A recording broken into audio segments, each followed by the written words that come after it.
है सर?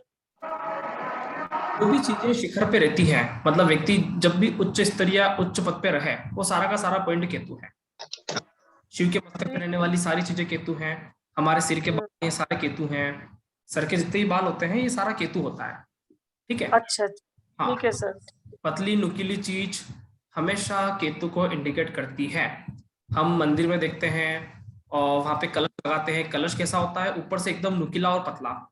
ठीक है। जी। तो वो चीज भी केतु।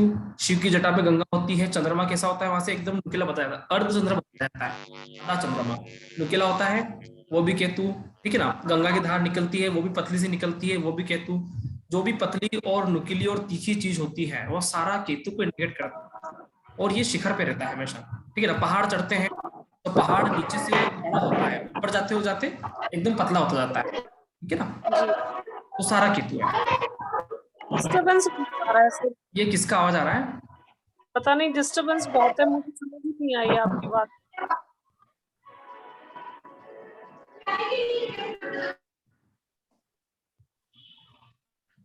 हाँ जी मैम।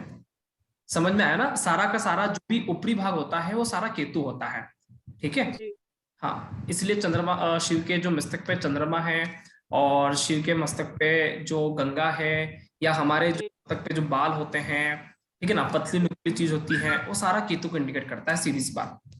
ठीक है। जी। हाँ। जी सर, क्लियर हो गया सर डाउट मेरा। Okay ma'am. ठीक है। हम्म। चलिए। जी देव की मैम बताएं। अरे रे रे रे रे रे रे। सर, जी मैम। मैं कह रही हूँ कि जो आपने पीडीएफ है। एक मिनट रुको, एक मिनट रुको मैम, अनम्यूट। अरे यार, क्या आवाज आ रहा है? राखी मैडम।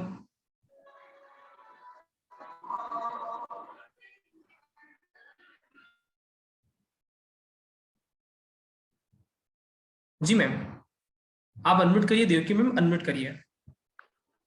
हाँ। सर, मैं कह रही थी कि आपने जो पीडीएफ भेजे ना अभी, इनके वो क्या नाम था इनका, भाव स्थिर विस्तार और एक और सर हाँ मैम, ग्रह ग्रह का था ना। वैदिक तो का और आप, कैपिक का पीडीएफ भेजा है। हाँ जी बताएं। हाँ, उनका आप ऐसे यूज कर करके दिखाइए ना, जैसे कोई भी कुंडली लेके, और कि ये जैसे ये शनि है, इसकी ऐसे इस पे ये दृष्टि, ऐसे दो चार मतलब कुछ यूज। मैं बताता हूँ आपको, जो केस स्टडी दिया गया था मंत्रो जातक का, ठीक है, उस चार्ट पे मुझे होमवर्क करके भेज देना। शनि वहाँ पे कौन से हाउस में था? फोर्थ हाउस में था। ठीक है। हम्म। आप वहीं से मुझे चेक करके बताइए कि शनि कौन से हाउस में है। ये तो हम अपनी मर्जी से भी कर सकते हैं। आप वहां पे शनि की दृष्टि मुझे बता सकते हैं कौन से भाव पे। मैंने अभी तक आपको 2-3 केस स्टडी करवाए हैं। ठीक है ना। युति के लिए करवाए थे, दृष्टि के लिए करवाए थे। हाँ, उसी चार्ट पे ये आप तो, उसी चार्ट ये भी। पे शनि की दृष्टि का और गुरु की दृष्टि का बता सकते हो। ठीक है ना। या आप हम्म। स्वयं से भी होमवर्क करके मुझे चेक करवा सकते हो, कोई दिक्कत नहीं है। ठीक है। और जैसे क्योंकि जो प्रश्न है। वो जो, हाँ। और जो बची हुई जो 7 दृष्टियां और है ना, तो इसका भी आपने कोई एग्जाम्पल उसका भी मुझे एग्जाम्पल देखना नहीं है। होता है। मैं एक बात बताता हूँ, ये तो दृष्टि का मैंने इतना अच्छा समझाया है, वरना जो किताब में लिखा है वो मान के चलो। कोई इतना गहराई से पढ़ा तो थोड़ी है कि ये दृष्टि क्यों आ रही है, क्यों गुरु की पंचम नवम दृष्टि है, क्यों मंगल की फोर्थ एट्थ एक्सपेक्ट है। जो किताबों में लिखा हुआ है वो आपको मान के चलना है। ये तो मैं गहराई से एक्सप्लेनेशन भी कर रहा हूँ, वरना जो किताबों में लिखा हुआ होता है ना, वो आपको रटना पड़ता है। आ रहा है समझ में? याद कर लो, रट लो। ये तो मैं फिर भी एक्सप्लेनेशन कर रहा हूँ। सप्तम दृष्टि हर ग्रह की होती है। 180 डिग्री पे हर व्यक्ति अपने सामने वाली चीजों, आपके सामने जो भी है, आप उसको स्पष्ट देख रहे हो, इसको बोलते हैं 180 डिग्री। 180 डिग्री। तो 180 डिग्री पे सारे ग्रह देखते हैं, ये स्पष्ट संकेत सप्तम दृष्टि की हर ग्रह की दृष्टि होती है। इसमें कोई लॉजिक ही तो नहीं है, ये हम आसानी सप्तम सभी सप्तम ग्रहों। दृष्टि का मतलब 180 डिग्री है। बिल्कुल बिल्कुल। सप्तम दृष्टि मतलब 180 डिग्री। ठीक है। सर, ये महादशा क्या होती है? अभी पढ़ना ही नहीं मैम। अभी मैं नहीं, सुनने इस दिन सुनने में आता पढ़ेंगे। है ना, तो लगता है कि क्या है ये, सब समझते हैं, मैं नहीं सुनने समझती में हूँ। तो बहुत सारी चीजें आती हैं, सिलेबस कंटेंट होते हैं, तो बहुत सारी चीजें सुनने में आती हैं। ठीक है। महादशा पूछा है तो बताता हूँ। महादशा हमारा हर समय एक जैसा तो नहीं रहता, कभी अच्छा, कभी बुरा, कभी बहुत बढ़िया, कभी बहुत बेकार। तो महादशा आपको ये इंडिकेट करता है कि कौन सा समय आपका अच्छा रहेगा, कौन सा समय आपका बुरा रहेगा, कितना समय कितने लंबे समय तक चल रहा है। जब हम पिन पॉइंट आकलन करते हैं कि भैया आपके साथ 2018 में ये हुआ था, 2025 में ये होगा, तो उसके लिए हमें महादशा अंतरदशा तक जाना पड़ता है। ठीक है, ये सारी चीजें मैं एक्सप्लेनेशन करूंगा आपको बाद में, जब इसका जब हम गोचर पढ़ेंगे, दशा निकालना सीखेंगे, तब ये सारी चीजें एक्सप्लेनेशन होगी बहुत अच्छी तरह से। Okay sir. ओके जी, ओके। किसी का और कोई? सर एक क्वेश्चन और पूछूं सर मैं आपसे? हाँ बिल्कुल पूछिए। सर जैसे आपने बताया था कि चंद्र के 27 नक्षत्र होते हैं और इन्हीं 27 नक्षत्रों का एक महीना होता है, उसको बोलते हैं चंद्रमास, और हाँ। हमारे सारे व्रत त्योहार चंद्रमास से कैलकुलेट होते हैं। तो चंद्रमास दीपावली चंद्रमास और सूर्य मास में 10 दिनों का अंतर रहता है। ये मैं आपको एक ब्रीफली एक्सप्लेनेशन देने के लिए ऐसा बताया हूँ। इसकी और भी करने वाली गणित है। ठीक है, सूर्य मास होता है वो 365 दिनों का होता है, चंद्रमास होता है वो 355 दिनों का होता है। इन दोनों में 10 दिनों का डिफरेंस होता है, तो हर तीसरे साल अधिक मास आता है। ठीक है, अच्छा हर तीसरे साल अधिक मास आता है। इन तीनों में, सूर्य मास और चंद्रमास में 10 दिनों का अंतर होता है। इसीलिए कभी दीपावली अक्टूबर में आती है, कभी दीपावली नवंबर में आती है। तो ये 10 दिनों का अंतर के पीछे हमें बहुत सारी चीजें समझने की जरूरत होती है गणित की। हाँ, तो फिर तीन बच्चा साल की बाद जरूरत पड़ेगी।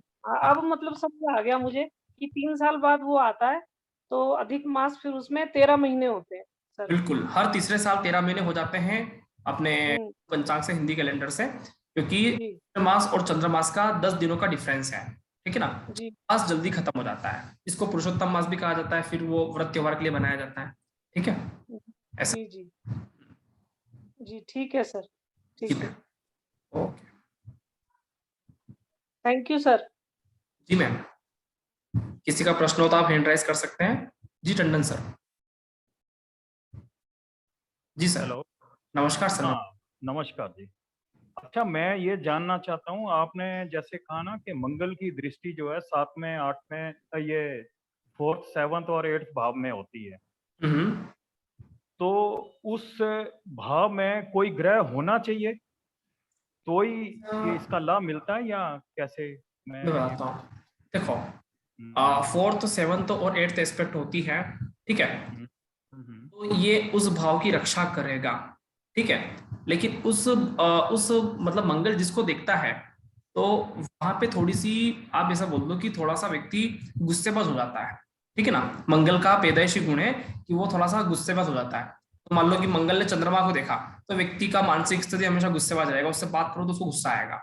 अगर मंगल ने बुध को देखा, तो व्यक्ति का स्वभाव गुस्सेबाज होता है। मंगल ने शुक्र को देखा, तो व्यक्ति अच्छे से बात करते करते एकदम गुस्सा हो जाता है। तो मंगल की दृष्टि व्यक्ति को गुस्सा देता है, लेकिन सिक्योरिटी देता है, सिक्योरिटी भी देता है। कई कई बार ऐसा भी होता है कि आपने देखा होगा, ऐसे बहुत सारे हमारे जीवन में लोग आते हैं कि गुस्सा जरूर करते हैं हमारे ऊपर, लेकिन हम उनसे दूर नहीं जाते हैं। ऐसा भी होता है कि नहीं होता है?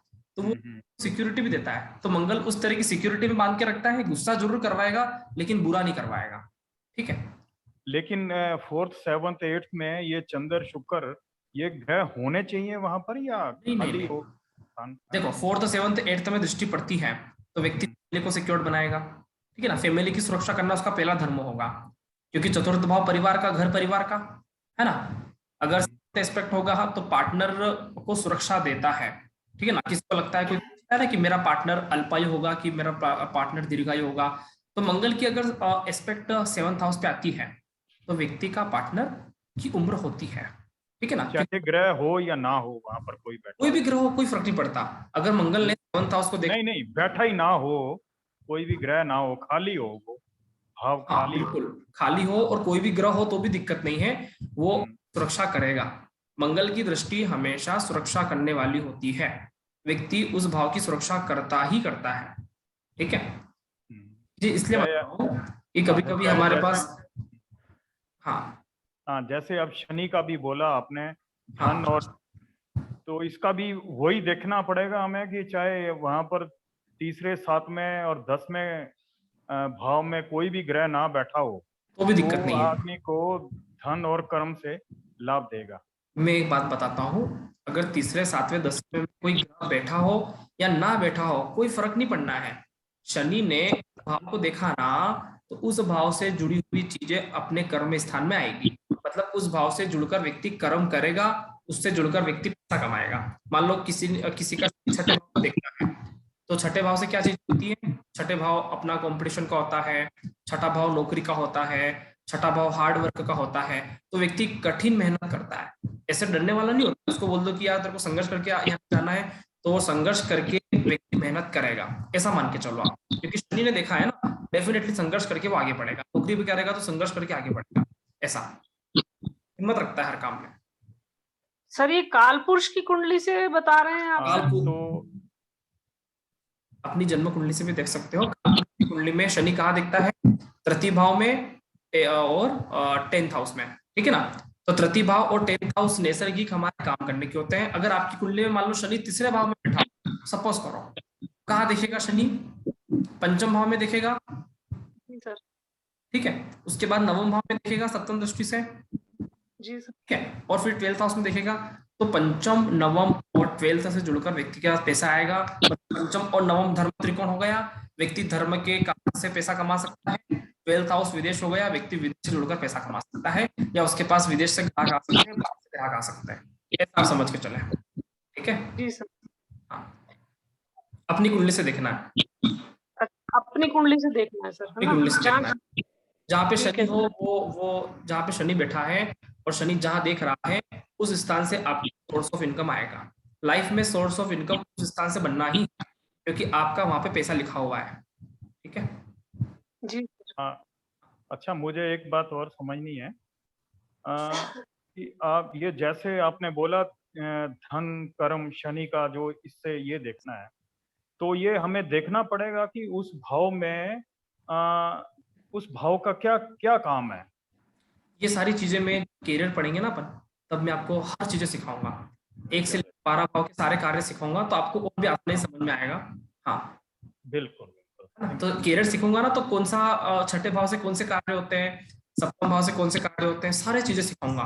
कैरियर हमारा 15 से 20 दिन तक चलेगा, और एक एक चीजें क्लियर कराऊंगा हर एक भाव की, चिंता ही नहीं करना है, ठीक है। ठीक है, सर धन्यवाद। मुझे एक क्वेश्चन पूछना था कि आपने नोट्स में बोला था कि गुरु की जो दृष्टि रहती है वो 1st 5th and 9th 5th 7th and 9th रहती है, राइट? तो अगर गुरु की दृष्टि 8th हाउस पे, 10th हाउस पे, 12th हाउस पे पड़ती है तो वो शुभ होती है फिर? देखो, गुरु की दृष्टियां वैसे नैसर्गिक रूप से हमेशा शुभता का घोतक है, क्योंकि गुरु कभी भी किसी का बुरा नहीं करता, ठीक है। लेकिन गुरु की दृष्टियां, आप स्वयं सोचो कि अष्टम भाव और 12th हाउस क्या है? ये युद्ध के मैदान भी हैं। यहाँ पे व्यक्ति को फाइट भी करना पड़ता है, यहाँ पे व्यक्ति को बड़े बुरे बुरे लोग भी आते हैं। तो यहाँ पे 2 तरह की बातें होती है। गुरु कहाँ पे अच्छा वर्क करेगा? सपोज करो कि आपसे कोई लड़ने आ जाए, ठीक है, यहाँ पे, या फिर आप समझो आप कहीं फंस गए, तो ज्ञान की बातें करोगे ना, तो उससे कोई लड़ाई खत्म नहीं हो रही है। एक बात ध्यान रखना, सपोज करो कि आप कहीं जंग के मैदान में आ गए और वहां पे हम ज्ञान की बात करने की कोशिश करते हैं, तो वो जंग रुकती नहीं है। आ रहा है समझ में? हाँ। तो वहां पे जंग रुकने वाली नहीं होती। इसलिए ज्ञान की बात भी पता है कहाँ करना चाहिए? जहाँ पे अपन जंग को रोक सकें, या फिर जहाँ पे कोई हमारी सुनने वाला हो, हमको मानने वाला हो, तो हमें ज्ञान की बात करना चाहिए। इसलिए पंचम और नवम पर गुरु की दृष्टि हमेशा शुभता का घोतक है। 8th और 12th हाउस देखा जाए तो ये जंग होते हैं, हमारे जो लोग हमको हमारे दुश्मन होते हैं, छुपे हुए दुश्मन होते हैं, उनके होते हैं। तो यहाँ पे गुरु की दृष्टि ठीक है, एवरेज है, लेकिन यहाँ पे अगर मंगल और शनि की दृष्टि होती है तो ठीक है, आप किसी से हारोगे नहीं, ठीक है। ओके, तो गुरु की दृष्टि यहाँ पे काम नहीं करेगी सर? नहीं करेगी, यहाँ पे काम करेगी। आप सुलझाने की कोशिश करोगे, चीजों को सोल्व आउट करने की कोशिश करोगे। ये दृष्टियां अष्टम और 12th हाउस पे, पता है इसका रिजल्ट क्या आता है? अष्टम और 12th हाउस मोक्ष त्रिकोण को बताता है। तो अपने घर छोड़कर मोक्ष की तरफ जाने की प्रेरणा देता है, मतलब अपनी चीजों को त्याग करके मोक्ष के मार्ग पे चलने को बताता है। अब ये किसी भौतिकवादी जीवन वालों के लिए बोले तो बोलेगा मेरे लिए तो अच्छा नहीं हो रहा है, किसी आध्यात्मिक जीवन वाले के लिए बोले मेरे लिए बहुत अच्छा हो रहा है, ठीक है। अष्टम और 12th पर गुरु को देखना, व्यक्ति मोक्ष की तरफ बढ़ने के लिए चला जाता है, ठीक है। मतलब वो अपने जीवन के एक मोमेंट ऐसा आता है कि अब मुझे सांसारिक नहीं होना है, अब मुझे स्पिरिचुअल जाना है, अब मुझे मथुरा वृंदावन में रहना है, अब मैं हरिद्वार रहूंगा। ऐसी सिचुएशन उसकी लाइफ में आती है, ऐसा समझ के चलो, ठीक है। तो ये करता है कि ये स्थितियां किस पक्ष में आपको चाहिए, ऐसा। और सर उस अष्टम में अगर ग्रह होते हैं लाइक मंगल रवि ऐसे ग्रह होते तो उनका नव पंचम योग भी होता है ना सर, फिर वो दूसरा है ना? अष्टम, अगर अष्टम और अष्टम में मंगल और सूर्य है और गुरु उसको देखता है तो मंगल हाँ। और सूर्य दोनों बलवान हो गया, क्योंकि मंगल और सूर्य का फ्रेंड है गुरु। राइट। मंगल और गुरु, मंगल गुरु और सूर्य तीनों ही डिपार्टमेंट एक एक कारक ग्रह है। गुरु उसको देखता है तो गुरु कुछ ना करते हुए मंगल और गुरु को बलवान करेगा, ठीक है, सूर्य को बलवान करेगा। जैसा कि मैंने बताया भी था कि गुरु की दृष्टि अगर सूर्य और चंद्रमा पे जाती है तो व्यक्ति को सरकार से हेल्प मिलता है, गुरु कल बताया था। तो गुरु मंगल और सूर्य को देखेगा तो मंगल होता है अधिकारी, ठीक है ना, टैक्स अधिकारी, इनकम टैक्स अधिकारी, ठीक है ना, और सूर्य होता है बड़े बड़े लोग सरकार में, पावरफुल लोग। तो दृष्टि वहां होती है तो हमारे इन अधिकारियों से कॉन्टेक्ट अच्छे होते हैं, वो हमारी बात मानता है। कभी कभी ऐसे लोग भी आपने देखे होंगे कि जान पहचान कुछ नहीं होता, अधिकारी सामने आता है बात मान लेता है बिना जान पहचान के भी, उसकी और होता है कि गुरु मंगल और सूर्य को देख रहा है। राइट। गुरु मंगल और सूर्य को देखता है, अधिकारी आएगा, अधिकारी आप चाहे किसी पद पे नहीं हो, अधिकारी आएगा बात में, मैडम क्या करना है बताइए, वो बात मान लेता है 5 मिनट के अंदर। ऐसा क्यों हुआ? क्योंकि गुरु मंगल और सूर्य को देख रहा है। मतलब अधिकारी वर्ग से कभी कभी चालान काटते हैं पुलिस वाले, कार चलाते हैं, तो जिसका गुरु मंगल और सूर्य को देख रहा है वो डरता नहीं है, वो बोलेगा आ जाओ काट लो, उसको सेट कर लूंगा, ठीक है ना। अब चाहे उसके पास लाइसेंस भी ना हो तो भी वो है ना पुलिस वालों से ऐसी बात करेगा कि पुलिस वालों से व्यवहार निकालेगा, क्या है हमारा ऐसा है तुम्हारा ऐसा है। तो वो फायदा दिलाता है उसको गवर्नमेंट से, सरकार से। और मान लो किसी का गुरु नहीं देख रहा और कोई मंगल और सूर्य बेकार स्थिति में हो तो जैसे चालान काटने वाला आएगा, लाइसेंस भी होगा तो घूम जाएगा गाड़ी में से, दिख नहीं रहा यार कहाँ चला गया। हमारे प्लेयर्स बहुत वर्क करते हैं सर। एक्चुअली ये जो सिचुएशन थे ना वो मेरी कुंडली में एक्चुअली, और मेरे 10th हाउस में भी शनि और शुक्र को भी गुरु देख रहा है, रवि मंगल को भी गुरु देख रहा है। तो आपके साथ ऐसा होता होगा? यस। और सर सबसे इम्पोर्टेंट, मेरा बॉस जो है ना, शी इज लेडी, वो हमेशा मुझसे सजेशन लेती है कि उसको क्या करना है, डिसीजन क्या लेने हैं। बड़े अधिकारी बड़े वर्ग में आपका कोई चालान नहीं काट सकता, चाहे आप बिना लाइसेंस के चले जाओ, ठीक है, लगा कि ऐसा होता है। तो ये चीजें बहुत कुछ नोटिस करने में आती है, ठीक है। और ये जो सर गुरु है वो 10th हाउस में शनि और शुक्र को भी देख रहा है सर मुझे, तो मुझे शनि और शुक्र को देख रहा है।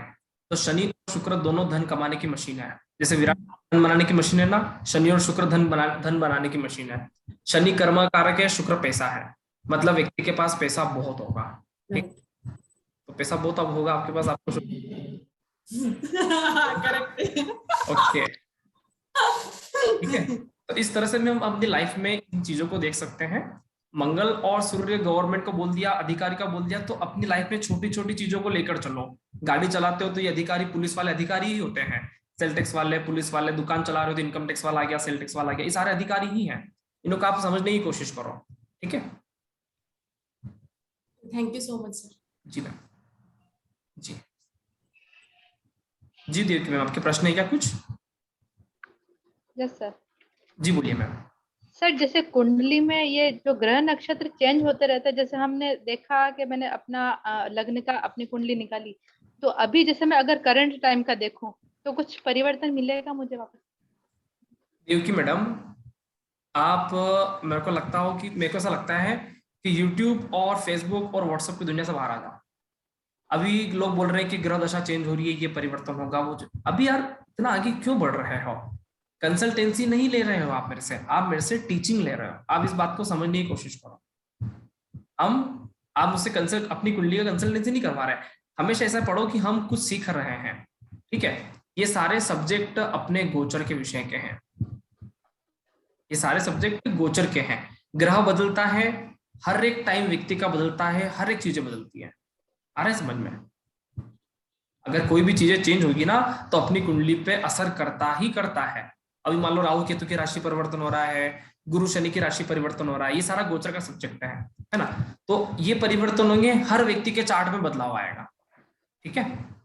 हाँ, मैं यही पूछना चाह रही हूँ कि वो चार्ट पर वो शो भी होते होंगे साथ साथ में? ये गोचर का विषय है, गोचर में पढ़ेंगे ना तो आपको इस तरह का डाउट आएगा ही नहीं। आगे की प्रश्न करो ही मत। अभी कॉन्सेप्ट क्या है, जो पढ़ाया गया उसका प्रश्न रखो। जैसे प्राची मैडम ने दृष्टि का प्रश्न रखा, उनको समझ में आया ना, जो पढ़ाया गया उसका प्रश्न पूछो, उसमें मजा आएगा आपको। ठीक है सर शनि अगर सूर्य को देखे तो? हाँ, शनि सूर्य को देखता है तो थोड़ा सा व्यक्ति को संघर्ष होता है उसके बचपन में। ठीक है, सूर्य होती है, सूर्य की उम्र सबसे कम होती है, मतलब जो उसका बचपन का टाइम होगा ना, आप समझ लो कि 0 से 3, 4, 5 साल, उसका वो बचपन वाला टाइम बड़ा संघर्ष में बीता है। और अगर सूर्य शनि को देखे तो? देखो सूर्य शनि को देखेगा, शनि सूर्य को देखेगा तो दोनों एक ही बात है ना, क्योंकि एक ही सूर्य बात है। दृष्टि होती नहीं है, तो सप्तम भाव से सप्तम दृष्टि से देखेगा सूर्य, तो सूर्य शनि आपस में दोनों एक दूसरे को देखेंगे। समस्या वाला मामला है, व्यक्ति का बचपन संघर्ष में गया है, बचपन में उसने काफी स्ट्रगल देखा होगा, अगर फाइनेंशियली नहीं देखा होगा, उसके माता पिता ने किसी कारण माता पिता ने नहीं देखा होगा, तो उसको हेल्थ प्रॉब्लम रहा होगा। ठीक है ना सर मैंने देखा है कि ना कि ये जो शनि के जितने भी पॉइंट है उसमें मतलब कुछ ऐसे टाइप का है ना कि इसके बन नहीं रही है, और जैसे पारिवारिक का वो पॉइंट आया था तो उसमें भी मधुरता नहीं रहेगी, और एक सेकंड पॉइंट था मैं निकालती हूँ तो उसके अंदर भी हाँ। वो भाई बहन का मैटर था। तो क्या शनि की नजर सही नहीं होती है क्या? हाँ, शनि का रंग कौन सा होता है? काला रंग होता है। ठीक है ना, और काली दृष्टि को हम क्या बोलते हैं लोग अपनी भाषा में? बुरी दृष्टि। ठीक है, बुरी दृष्टि बोलते हैं ना। तो अगर शनि इन सारी चीजों को एक साथ देखता है, शनि की दृष्टि हमेशा दिक्कत पैदा करता है, हमेशा शनि की दृष्टि स्ट्रगल पैदा करता है। ठीक है, तो फिर करता ही है। तो शनि कहाँ पर अच्छा होता है, मतलब 3, 6, कौन 10, सी 11 जगह? 3, 6, 10, 11 बस। जन्म कुंडली के 3, 6, 10, 11 में शनि बहुत बढ़िया होता है। Okay sir.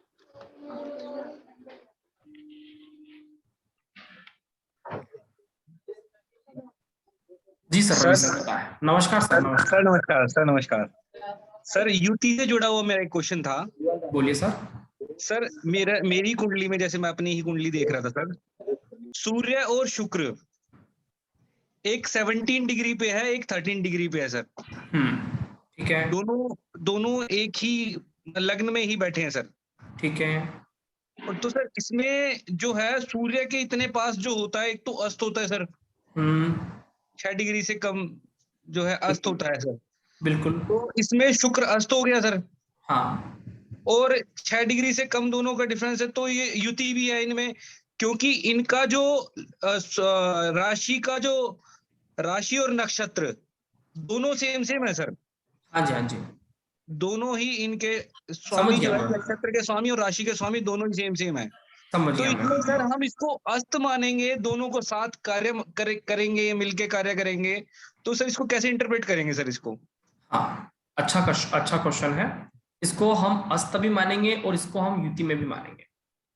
इसको हम अस्त में भी मानेंगे और इसको हम युति में भी मानेंगे। और शुक्र दोनों साथ में हैं।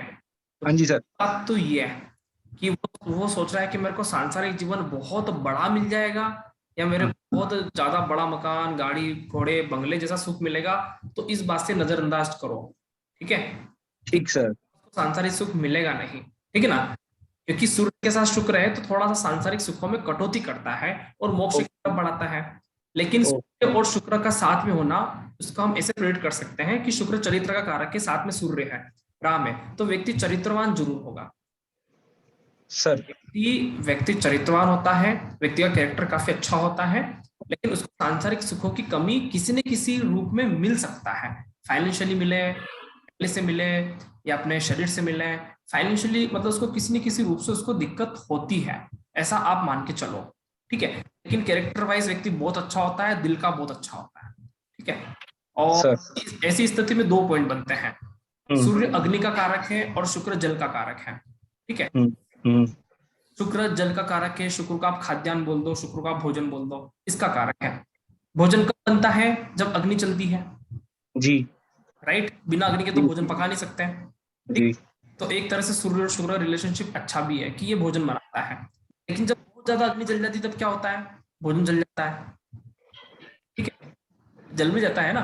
तो कुल मिला के ये जो युति होती है ना, ये व्यक्ति को बड़ी बैलेंस करने, मतलब इसमें व्यक्ति को सांसारिक, और जैसे इसमें व्यक्ति मोस्टली क्या होता है कि मोक्ष की तरफ अग्रसर होता है, तो वो अपनी फैमिली लाइफ को जान करते सही तरह से देख नहीं पाता, जान करते पारिवारिक भूमिका में, परिवार में अपनी भूमिका निभा नहीं पाता सही तरीके से। तो व्यक्ति को फैमिली को टाइम स्पेंड करना चाहिए। ऐसी में उसके लिए रेमेडी है कि पत्नी बोलती है, बच्चे बोलते हैं, पिताजी बोलते हैं, थोड़ा सा उनकी सुनो, फैमिली पे ध्यान देना बहुत जरूरी है।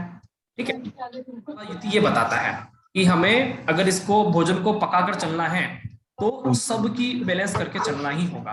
ठीक है, एकदम अध्यात्म में नहीं जाना है। ठीक है सर, ठीक है सर। और एक और चीज थी सर। हाँ, मेरा जो शनि है वो 12वें भाव में है, बहुत बढ़िया है। और इसकी जो दृष्टि पड़ रही है, जहाँ पे इसकी दृष्टि है वहां पे गुरु है।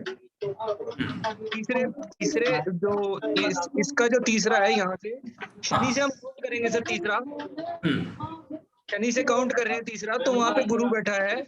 हाँ, और इससे फिर सातवां काउंट करते हैं तो वो खाली है, और 10वां काउंट करते हैं वहां पे चंद्रमा है।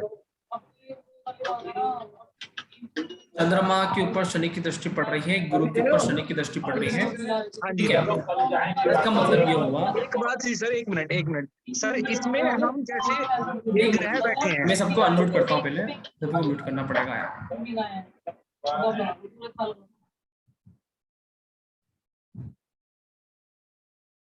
जी सर, अनम्यूट करिए, रवि सर अनम्यूट करिए। हाँ जी सर, मैं इसमें ये जानना चाह रहा था, जैसे इसकी दृष्टि 3, 7, 10 पे जो पड़ रही है, उसमें 2 जगह तो ग्रह हैं, एक जगह ग्रह नहीं है, तो सर इसमें भाव के अकॉर्डिंग हम इंटरप्रेट करेंगे या ग्रह के अकॉर्डिंग, मतलब राशि के अकॉर्डिंग, या फिर दोनों के ही अकॉर्डिंग करना है, भाव के अकॉर्डिंग भी करना है, ग्रह के अकॉर्डिंग भी करना है।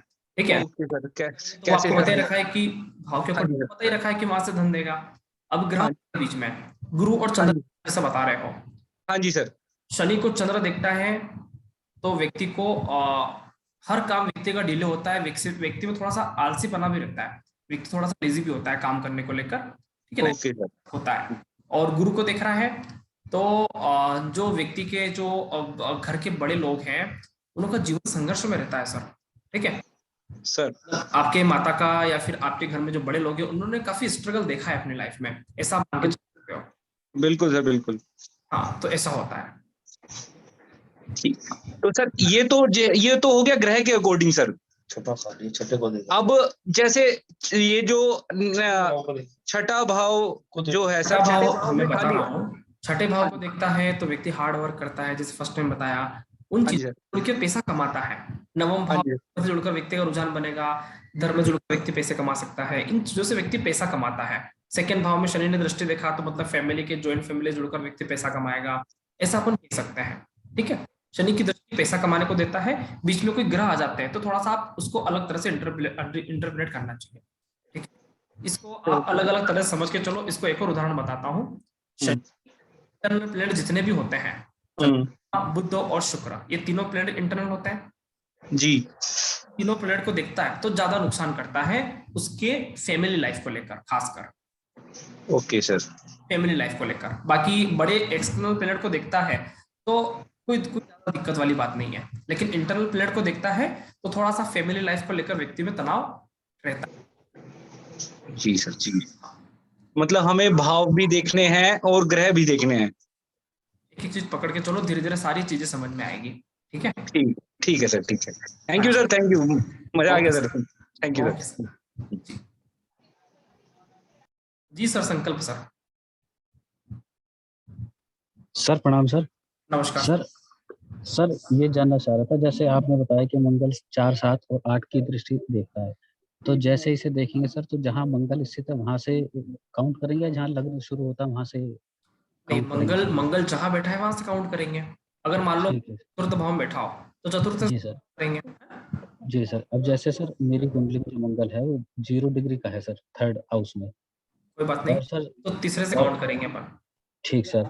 और सर जो 4th हाउस है तो उसमें सूर्य जो है सर वो 22 डिग्री का, बुध 27 डिग्री का और शनि 14 डिग्री का। तो इसमें सर जो बुध और शनि है दोनों को अस्त दिखा रहे हैं सर, तो इसका जो युति रहेगी सर तो वो क्या कॉम्बिनेशन बनेगा सर, तो थोड़ा सा जानना चाहते हैं। युति भी रहेगा सर और अस्त का युति रहेगी तो थोड़ा सा वो, हाँ दोनों जाएगा सर। अस्त मैंने आपको एक बताया था कि अस्त क्या होता है। अस्त का मतलब ये है कि व्यक्ति राम के साथ है, राम ने पकड़ रखा है ग्रह को, तो राम के साथ व्यक्ति कैसा होता है, मतलब राम कुछ भी लेके नहीं गए तो भी सब कुछ कर लिया।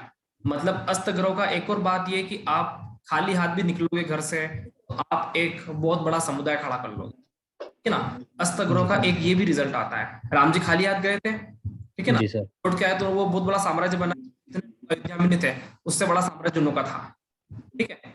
तो पूरे वर्ल्ड को लीड करके आए वो। तो अस्त ग्रह का रिजल्ट ऐसा भी होता है कि खाली हाथ जाए तो भी जी। आता है, ठीक है। तो जैसे मंगल 0 डिग्री का है सर, तो ये मजबूत, जैसे इसकी डिग्री तो चेंज हो नहीं सकती, आपने बताया वो संभव ही नहीं, तो इसे मजबूत करने की भी कोई स्थिति होती है सर? नहीं देखो, मंगल 0 डिग्री का है, कमजोर और मजबूत उससे आकलन नहीं होता। अच्छा कमजोर और मजबूत का आकलन होता है हमारे सिग्निफिकेटर से, ठीक है, जी। हमारे सिग्निफिकेटर से। और मैंने एक चीज और बताया था कि कमजोर और ये जो कमजोर और जो आप अच्छा बोलते हो ऐसा नहीं है। इसमें भी मैंने एक पॉइंट बताया था जब क्लास की शुरुआत में कि जब जल तत्व और अग्नि तत्व का मिलन होता है, मतलब कि कोई मीन राशि में 0 डिग्री का है या मेष राशि में 0 डिग्री का है, तो वो थोड़ा सा व्यक्ति को दिक्कत पैदा करता है कि जल और अग्नि का मिलन हुआ, ठीक है, अग्नि से निकल के व्यक्ति जल में आया, वो प्लेनेट दिक्कत करता है। बाकी अन्य किसी तरह के प्लेनेट दिक्कत नहीं करते 0 डिग्री के, उसमें भी डिपेंड करता है। मान लो मीन राशि, आपका मंगल कौन सी राशि का है? ये सर तीसरे भाव में धनु राशि है उसमें। धनु राशि का। अब ये अग्नि का आ गया, आ रहा है समझ में? जी सर। अग्नि का आ गया, उसके पहले वृश्चिक राशि, ठीक है ना। तो ये मंगल जो है ना, ये थोड़ा सा स्ट्रगल देता है क्योंकि वृश्चिक राशि से निकल के आया वो, वृश्चिक तत्व वाली राशि, और जस्ट में है 0 डिग्री का, ठीक है ना। तो इस तरह का मंगल थोड़ा सा व्यक्ति को लाइफ में परेशान करके रखता है, ठीक है, भाइयों से सुख को लेकर या किसी भी चीज को लेकर, कुछ न कुछ उसको लोन कर्ज को लेकर थोड़ा सा वहां पे स्ट्रगल देने वाला हो सकता है। लेकिन फिर भी डिपेंड करता है कि उसके सिग्निफिकेटर कैसे हैं। अगर मंगल के सिग्निफिकेटर में किसी भी तरह से अपने पास 6 8 12 नहीं आए जी, तो मंगल बुरा नहीं है, ठीक है। ठीक सर। हाँ ठीक sir, thank you sir. Okay sir. जी मैम। हेलो, नमस्ते मैम। नमस्ते सर।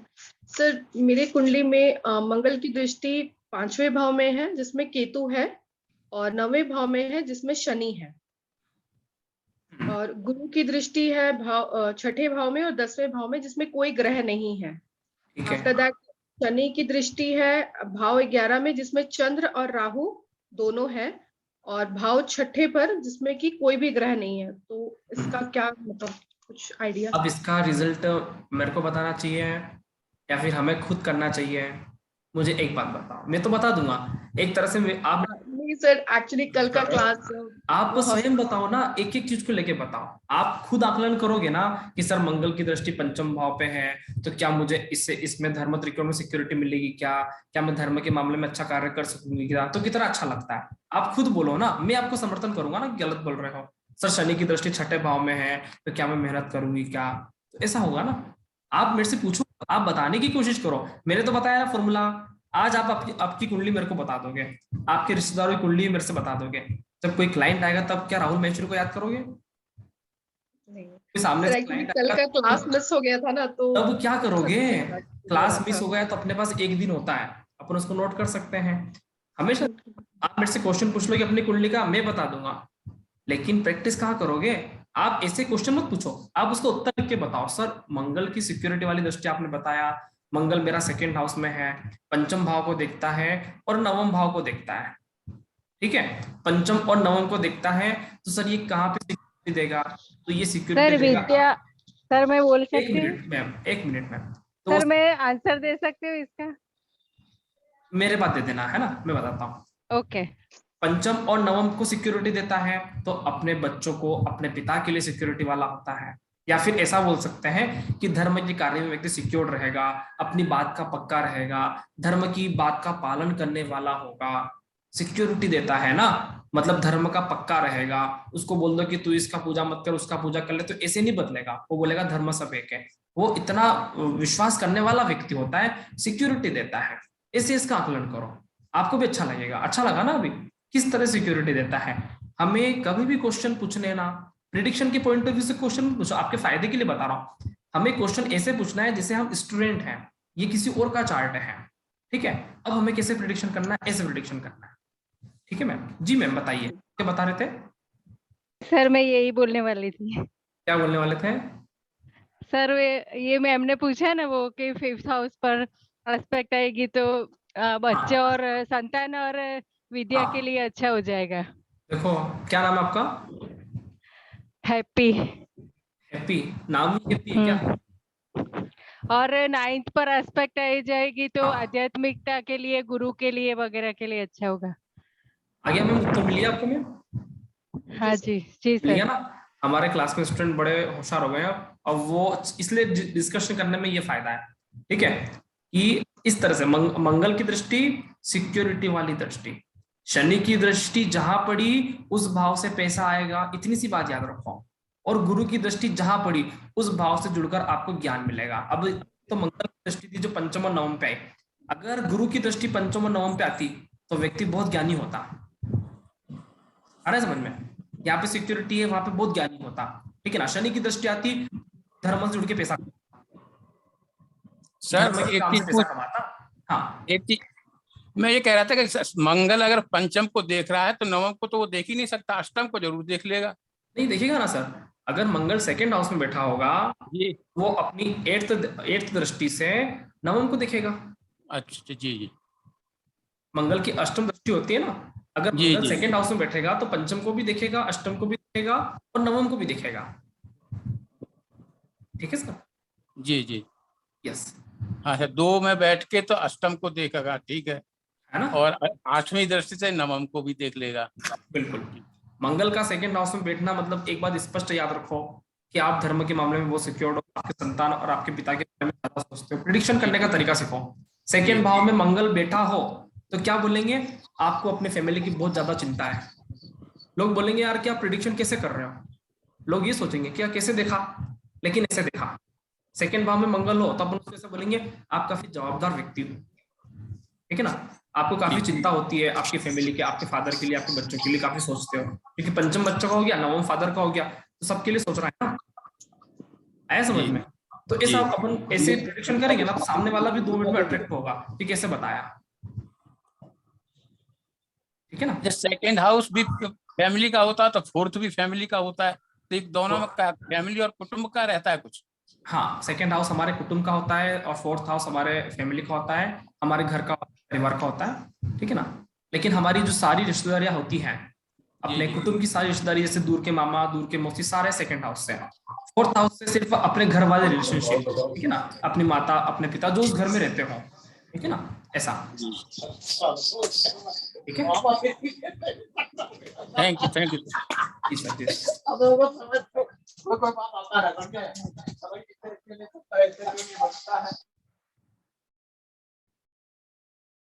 हाँ जी, किसी का प्रश्न है? जी रंजना मैम, अनम्यूट करिए Ranjana madam. Thank you sir.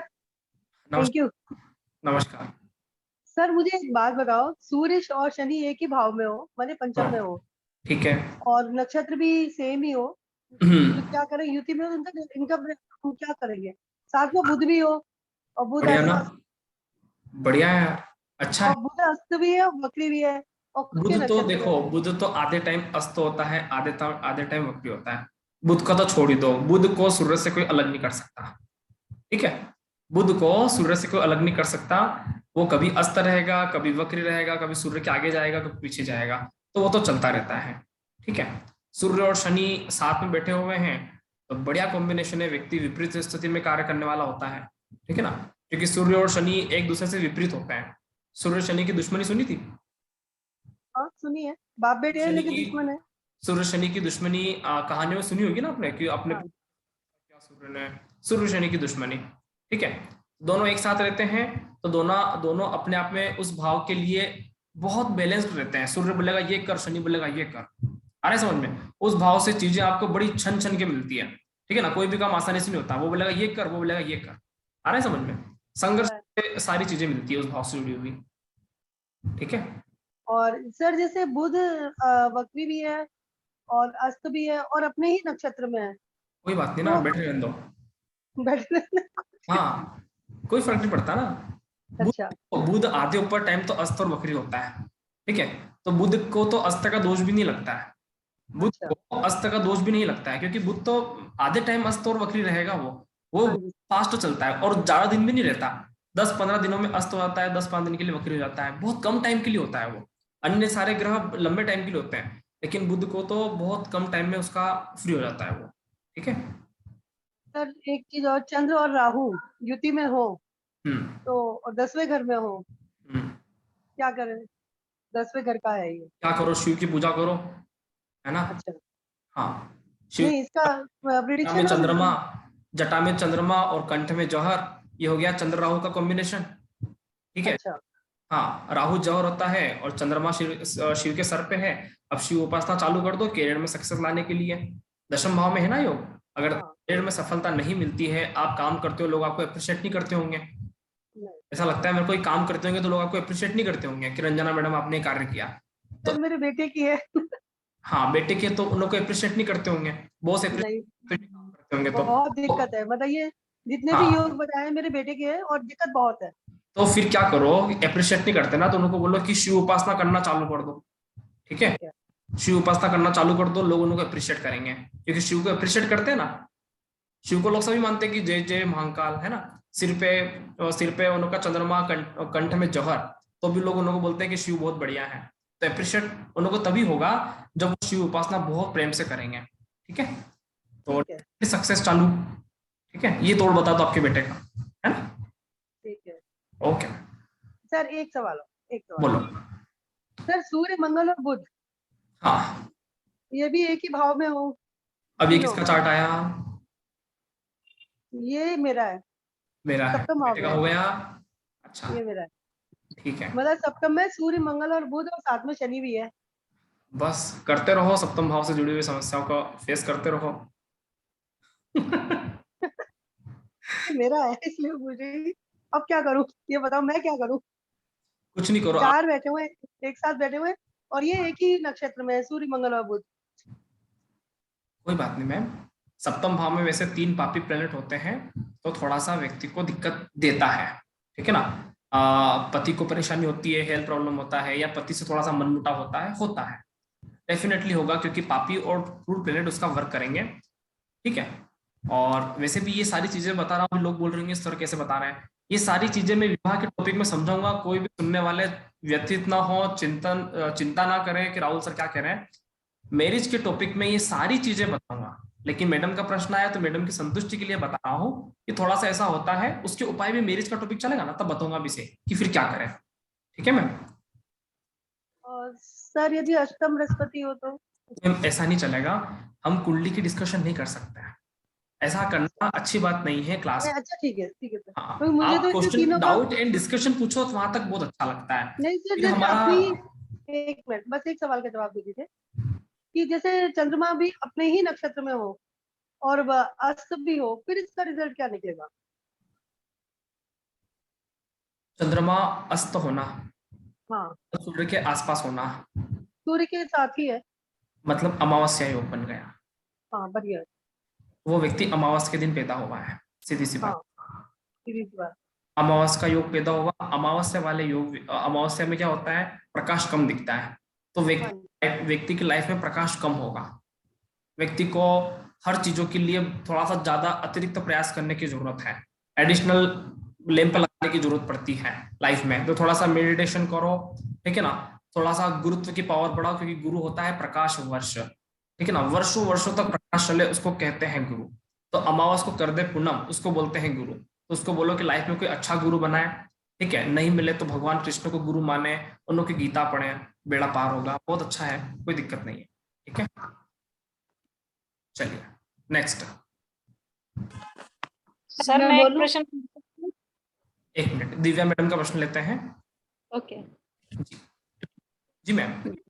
हाँ जी, मैं रत्ना बोल रही हूँ, बेटी का नाम है दिव्या। अच्छा, नमस्ते गुरुजी। नमस्कार। तो मेरा ये था कि अभी आपने बोला 3, 6, 10, 11 का शनि अच्छा होता है, तो 10वें घर से वो शनि जब चौथे घर पे दृष्टि डालेगा तो परिवार पे दृष्टि आ गई ना, तो वो अच्छी होगी? अच्छी नहीं होगी, लेकिन किसी ने पूछा था कि शनि का प्लेसमेंट कहाँ का अच्छा हो सकता है। शनि लाइफ में व्यक्ति को स्ट्रगल देने के लिए आया है। ऐसी दुनिया में ऐसा कोई भी व्यक्ति नहीं है जो उस चार्ट में शनि स्ट्रगल ना दे। अब चाहे प्रधानमंत्री हो, न चाहे कोई भी हो, चाहे वो राजा का पुत्र हो, शनि चार्ट में आया ही स्ट्रगल देने के लिए है, सूर्य प्रकाश देने के लिए आया है, शनि संघर्ष करवाने के लिए आया है, शुक्र मौज मस्ती घूमने फिरने के लिए आया है, बुध दोस्त यारी व्यवहार बनाने के लिए आया है, राहु हमारा प्रारब्ध को भुगताने के लिए आया है, केतु हमारा मोक्ष करवाने के लिए आया है, शनि संघर्ष देने के लिए आया है। संघर्ष करो मत, उससे फाइट करो, शनि यही सिखाता है। तो शनि का कहाँ बैठना अच्छा होता है? 3, 6, 10, 11 में। अगर शनि दशम भाव से बैठकर चतुर्थ भाव को देखता है तो व्यक्ति फाइट कर लेगा, अपनी फैमिली को बचाने के लिए फाइट कर लेगा, क्योंकि शनि की प्लेसमेंट अच्छा है, दशम भाव में बैठा है, वो फाइट कर लेगा, किसी भी तरह से अपनी फैमिली की रक्षा करेगा, ठीक है ना। संघर्ष तो होगा लेकिन वो फाइनली फाइट करेगा, ठीक है ना। और 10वीं दृष्टि उसकी सप्तम पे आ गई तो वो फाइट करेगा अपनी पत्नी को, माता और पत्नी के बीच में अगर कुछ भी विवाद होता है तो व्यक्ति उन दोनों को स्ट्रगल करके सेट करेगा, सहन करेगा वो, ठीक है ना। शनि में एक और आदत है सहनशीलता की, ठीक है ना, कम बोलता है वो। मंगल बोलता है, और अधिकतर लोग कहते हैं कि शनि की वजह से होती है स्ट्रगल। अधिकतर लड़ाई का जो मेन जड़ है ना वो मंगल है जी। और ऋषि पाराशर जी ने हमेशा शनि को दोष नहीं बताया, उन्होंने हमेशा मांगलिक दोष को कहा, क्योंकि लड़ाई कब होती है? जब हम गुस्सा करते हैं, सीधी सी जी। शनि 4th हाउस को देखेगा, 7th हाउस को देखेगा, तो उसको फैमिली में प्रॉब्लम आ सकती है, वाइफ से प्रॉब्लम आ सकती है, लेकिन मनमुटाव होगा, चाटा वाटा नहीं मारेगा, लड़ी नहीं होगी। अगर ये मनमुटाव है तो फिर गेम बिगड़ता है, फिर वो हाथापाई पे आते हैं लोग, ठीक है। तो ऐसा समझ के चलो। तो सर अगर 10वें में जुपिटर होगा तो वो क्या करेगा? Jupiter is good. मुझे क्या पता क्या करेगा, देखो वर्क करते हैं अपने सूचकों के अकॉर्डिंग। 10वें में जुपिटर होगा, वो देखेगा अपनी सेकंड भाव को, वो देखेगा 4th हाउस को, वो देखेगा 6th हाउस को। तो 4th हाउस और 6th हाउस में ज्ञान का विस्तार करेगा। आप अपनी फैमिली के लिए ज्यादा सोचोगे, ठीक है ना, अपने परिवार के लिए ज्यादा सोचोगे, उनको अच्छी अच्छी बातें बताओगे, ठीक है ना। लोग आपके फैमिली में बोलेंगे बड़ा ज्ञानी व्यक्ति से बात करने को सीखने को मिलता है। 6ठे भाव में गुरु देखेगा, तो आपके जो कॉम्पिटिटर्स होंगे, जहां से आप पैसा कमाओगे, ठीक है ना, वहां पे भी आप ज्ञान देने की बात करोगे। मतलब आपका दुश्मन भी होगा तो बोलेगा कि बैठ थोड़ी सलाह दे, क्या ट्रेडिंग चल रहा है बता मेरे को, ठीक है। तो ऐसी बात होगी, ठीक है। ठीक है, थैंक यू सर, बहुत अच्छी पढ़ाई हो रही है, बहुत अच्छा लगता है रामायण वाला। जी मैम, ओके। अच्छा, किसी का कोई प्रश्न है? मैं पूछ सकती हूँ प्रश्न एक? बोलो बोलो मैम, आपके लिए आए। सर जो एक कुंडली है तो उसमें वृश्चिक लगन में चंद्र मंगल केतु तीनों एक साथ हैं लगन में सर। और 12th में उसके 12th भाव में उसके शनि है, शनि बैठे हुए हैं। तो कैसे इसको मतलब समझेंगे? मेरे को आप प्रश्न क्या पूछना चाहते हो वो बताओ। भाई चंद्र मंगल केतु लगन में बैठे हुए हैं। वो तो हो गया, लेकिन प्रश्न किस पॉइंट का है? आप प्रेडिक्शन करवाना चाहते हो या किसी पॉइंट पूछना चाहते हो? नहीं, मैं तो सिर्फ इतना कि भाई उसको किस तरह से हम करेंगे। ऐसे नहीं, आपको डिस्कशन करने के लिए यहाँ पे बुलाया गया है। जो क्लास पे पढ़ाया उस पर डिस्कशन करना है। प्रेडिक्शन करना हम आने वाले टाइम पे सीखेंगे, सारी चीजों को लेकर सूचक बनाएंगे, कॉम्बिनेशन बनाएंगे। कोई भी व्यक्ति अपनी व्यक्तिगत कुंडली लेकर यहाँ पे नहीं आया। हमें यहाँ पे अगर कुंडली लेके आते भी हो तो आप उससे ऐसा प्रश्न बनाओ कि सामने वाले को लगे कि ये कोई पूछना चाह रहे हैं कि इसका दृष्टि का क्या महत्व होगा। अभी आपने चंद्र मंगल केतु पूछा, इसमें आपका प्रश्न है कि इसका क्या फलित होगा। फलित नहीं, आप ऐसा दृष्टि का क्या प्रयोग हो सकता है। मैं पूछ रही थी कि केतु क्या प्रभाव देगा लगन पे और मंगल का क्या प्रभाव होगा लगन पे। ये सारी चीजें हम सीखेंगे मैम प्रेडिक्शन के पॉइंट ऑफ व्यू में। फिर भी अगर लगन में मंगल और केतु का प्रभाव होगा तो अब आप लोग सोचो, मैं कहता हूं आप सभी मेरे को जवाब दो। इसका जवाब मेरे को देने में 2 मिनट भी नहीं लगेगा, लेकिन लगन में मंगल और केतु होगा तो भैया क्या प्रभाव होगा आप बताओ। अब आप बताओ, कोई जवाब दो मेरे को। हाँ, कोई भी दे सकता है। जी सरला मैम बोलो। गुस्सा ज्यादा होगा उसको। गुस्सा ज्यादा होगा, बिल्कुल सही बात है। बोलिए दिव्या मैम। जी, एग्रेसिव बहुत होगा मंगल, एग्रेसिव बहुत होगा और क्योंकि बन गया। बिल्कुल, मंगल और केतु, अरे भाई मंगल मूर्ति रूप केतु, केतु भी मंगल की तरह, लग्न मंगल बैठा है, मतलब व्यक्ति एग्रेसिव नेचर का होगा। राम जी ने हनुमान जी को कहा कि हनुमान तेरे को शांति दूत बन के जाना है। क्या करने जाना है? तो शांति दूत बन के जाना, रावण को समझाना कि भाई तो रोक ले, मारा जाएगा, कोई फायदा नहीं है। जिन्हें हनुमान जी को ये कह के पहुंचाया। हनुमान जी ने क्या किया? जाती लंका को उसने उसके पेड़ तोड़े, वहां के फल खाने चालू कर दिए, ठीक है ना। जो भी लंकावासी आया उसको मारना चालू कर दिया। अब राम जी ने ऐसा कहा था? राम जी ने ये कहा था कि जाते से तोड़फोड़ करना और जो आया उसको मारना। अब पहले से तोड़फोड़ करी, अब जो मारना है उसको मारा, ठीक है। अब रावण के लोग आएंगे, बोले कि यार ये क्या किया, एक व्यक्ति मार रहा है, जिसने मारा उसको मारा, ठीक है ना। तो रावण के लंका में बहुत सारी लाशें बिछा दी हनुमान जी ने, ये क्या हो रहा है। तो लगन में मंगल और केतु, इसका मतलब व्यक्ति बड़ा गुस्सेबाज है। आ रहा है समझ में? या तो वो गुस्सा करेगा ही नहीं, हनुमान जी गुस्सा करते ही नहीं थे, और करेगा तो इतना तेज गुस्सा करेगा कि सामने टीवी होगा तो टीवी फोड़ देगा, उसको इतना तेज करंट आता है किसी बात को लिए, या तो करेगा ही नहीं, और करेगा तो ऐसा गुस्सा करेगा कि तोड़ फोड़ पे आएगा। आ रहा है समझ में? तो ये इसका इफेक्ट है। सर चंद्र भी साथ में बैठा हुआ है, तो अब चंद्र भी साथ में बैठा हुआ है, तो चंद्र पानी है, मंगल आगे हो गया, पानी तो खत्म हो गया वहां पे, अब उसको शीतल कौन करे? तो गुस्सा ज्यादा बढ़ जाता है ना, इसलिए तो बोलते हैं कि मंगल अपना जो मंगल होता है, चंद्रमा होता है, कौन सी राशि में नीच का होता है? मंगल की राशि में नीच का होता है।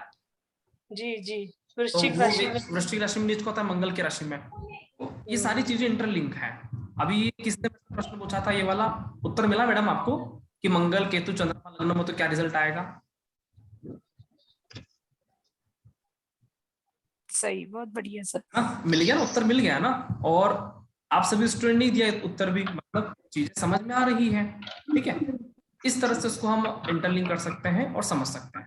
शनि की दृष्टि सर 12th हाउस में है, तो फिर वो तीसरे भाव में पड़ रही है, दूसरे भाव में सर, दूसरे भाव में पड़ रही है। आपने एक मिनट, अभी जो आपने प्रश्न किया, मंगल केतु लगन में है, इसका उत्तर समझ में आया कि नहीं आया? हाँ जी आ गया। तो बोलो ना मैम, आया ना? सभी लोगों ने दिया, समझ में आया ना उत्तर? आ गया सर। ओके, अब नेक्स्ट प्रश्न पूछो, वो प्रश्न खत्म होने के बाद नेक्स्ट कर। हाँ जी सर, ठीक है। वो जो शनि 12th में बैठा हुआ है, तो उसकी दृष्टि तीसरे में पड़ रही है, दूसरे में पड़ रही है सर, दूसरे में पड़ रही है। और फिर जस्ट अभी थोड़ी देर पहले यही क्वेश्चन किसी ने पूछा था, तो मैंने उनको जवाब दिया था। उनका नाम था रवि शर्मा सर। मैंने उनको जवाब दिया था कि फैमिली कम होगा, ठीक है ना, आप हार्ड वर्क करते होंगे। तो ये जस्ट जवाब मैंने अभी पहले दिया है, आप क्लास को सुन भी सकते हो बाद में। ठीक है सर। जी मैम। सर मंगल और केतु से जुड़ा हुआ एक क्वेश्चन था सर, सेम। हाँ बोलो सर। ये मंगल और केतु अगर जैसे ये लग्न में बताया आपने, लग्न में होंगे तो ऐसा होगा। अगर ये 11वें भाव में होंगे या फिर 10वें भाव में होंगे, दोनों साथ में होंगे और युति में होंगे, तो इनका क्या इम्पैक्ट सेम रहेगा? जैसे 11वें भाव में है मेरे मंगल, इस भाव में 11वें भाव में होंगे तो व्यक्ति के दोस्त कम होंगे और दोस्तों से फटाफट लड़ी हो जाती है, दोस्तों से, ठीक है ना। बुरा भला बोलने में दोस्तों से लड़ी हो जाती होगी, ऐसा हो सकता है, ठीक है, मंगल में हो। दूसरा और यूज ये भी है कि मंगल और केतु हैं तो 11th हाउस उपचय भाव है। उपचय भाव मतलब यहाँ पे बुरे और पापी प्लेनेट अच्छे वर्क करते हैं, जैसा कि मैंने बताया था लास्ट टाइम, 3, 6, 10, 11 में बुरे और पापी ग्रह अच्छे रिजल्ट देते हैं। तो मंगल और केतु में मंगल और केतु अगर 11th हाउस में आता है तो व्यक्तियों के अधिकारियों लोगों से कॉन्टेक्ट रहते हैं, ठीक है ना। सर मंगल और केतु अगर फर्स्ट हाउस में हो तो, सॉरी सेकंड हाउस में हो तो? मेरी बात सुनो, सभी का जवाब देता हूँ सर। एक मिनट। जिस भाव में मांगलिक दोष होता है, प्रथम भाव, second house, 4th house, 7th house, 8th और 12th हाउस, जिस भाव में मांगलिक दोष बनता है और उस मांगलिक भाव में, जैसे कि फर्स्ट लग्न में, सेकंड में, 4th में, 7th में, 8th और 12th में, इन भाव में युति होगी तो खतरनाक। इसके अलावा किसी भी भाव में युति होगी तो बहुत अच्छा। 100 बात की एक बात लिख लो कागज में, खत्म बात। लग्न 2nd, 4th, 7th, 8th और 12th हाउस में मंगल केतु की युति होगी तो बड़ा खतरनाक, मांगलिक दोष बना दिया है खतरनाक रूप से, पाराशरी का सिद्धांत फॉलो करो। इसके अलावा मंगल किसी भी भाव में आए, बहुत बढ़िया मान के चलो, ठीक है। एक बार थोड़ा सा रिपीट कर दो सर प्लीज। कोई रिपीट कर दीजिए, किसी को समझ में आया हो तो मेरी बात, कोई करना चाहेंगे? जी सर। मंगल और केतु यदि मांगलिक दोष जिस भाव में होता है ना, यानी कि first, second, fourth, seventh, eight इसमें होता है और 12th, तो मंगल और केतु की युति बहुत खराब है। और किसी भाव में हो तो कोई दिक्कत नहीं है। वेरी गुड, आया सभी को समझ में?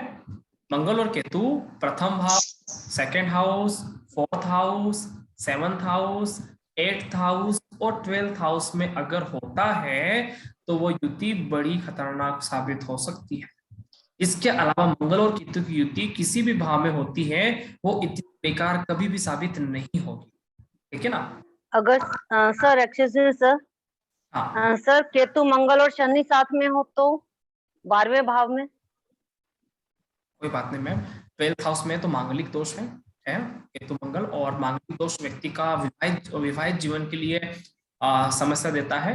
सेक्सुअल जीवन उसका अच्छा नहीं रहता है, व्यक्ति को पति पत्नी से दिक्कत का सामना करना पड़ता है, या तो पति दूर रहे या किसी कारणवश व्यक्ति का बेडरूम रिलेशनशिप नहीं बन पाए। अगर शनि भी साथ है तो सर? कोई भी साथ में हो, अपना तो मांगलिक दोष बन गया, मंगल केतु हो गया तो ठीक है, अपना तो मंगल केतु से काम चल गया। सिर्फ शनि होता तो वो बात अलग होती, फिर वहां कोई दोष नहीं है, बात मंगल से है, ठीक है? सर मुझे एक सर उपाय क्या है फिर सर? उपाय बाद में बताएंगे मैं उपाय खंड में, अभी हमारा क्लासेस। हाँ और एक सेकंड सर, एक क्वेश्चन और है जी, बताएं सर। अगर फर्स्ट उसमें चंद्रमा, बुध और सूर्य हैं उसी कुंडली में, और वो पहला और 12वां भाव जो है जैसे आमने सामने है, तो थोड़ा बताइए सर। उसी कुंडली में पहले भाव में बुध, चंद्रमा और सूर्य तीनों हैं, और 3 ग्रह केतु मंगल शनि 12वें में है। क्या बताना है मैम इसमें? तो सर इसी कुंडली का है कि बुध, चंद्रमा और सूर्य फर्स्ट ग्रह में, फर्स्ट उसमें भाव में है। हाँ तो बताना क्या है, ये तो पूछ रहा हूँ मैं। हाँ जी सर, यही बताना है कि इसी कुंडली में 12वें भाव का तो पता चल गया, पहले भाव में तीनों ग्रह हैं। कोई दिक्कत नहीं है ना मैम, सिंपल सा है, कोई भी दिक्कत नहीं है। तो समस्या और समाधान साथ साथ है, हाँ, कह सकते हैं, ठीक है, लेकिन 12वें भाव का दोष खत्म नहीं हुआ है, ये भी आप समझ के चलना, ठीक है? ठीक है सर, हाँ करते हैं सर बाद में बात। Thank you sir. बिल्कुल। एक्सक्यूज सर, मेरी बात सुनो, अपनी अपनी कुंडली नहीं दिखाना है प्लीज, क्लासेस डिस्कशन मोड पे चलो। मैं तो कहता हूँ एक कल से ऐसा होगा ना तो मैं एक कुंडली रखूंगा, किसी की भी कुंडली नहीं लूंगा। ऐसे करोगे ना तो आप सिर्फ प्रिडिक्शन अपना पढ़ते रह जाओगे, और जिस दिन मैं क्लास छोड़ के जाऊंगा 4 महीने पूरे होंगे, अपने 100 दिन पूरे होंगे, फिर आप ये सोचोगे कि हमने हमारा तो प्रिडिक्शन करवा लिया, लेकिन हमको प्रिडिक्शन करते नहीं आ रहा, किसी और का प्रिडिक्शन करते हमें नहीं आ रहा। तो हमें क्वेश्चन उस पॉइंट ऑफ व्यू से पूछना है, दृष्टि का पॉइंट, दृष्टि का प्रश्न पूछो। आप सभी लोग अपना प्रिडिक्शन करवाने की मंशा से प्रश्न पूछ रहे हो, ऐसा नहीं करना है। अभी तो मैं आपको बहुत सारे ट्रिक्स देने वाला हूँ। क्लासेस को हमेशा क्लासेस के डिस्कशन मोड पे चलने दिया जाए। बताइए देवकी मैम।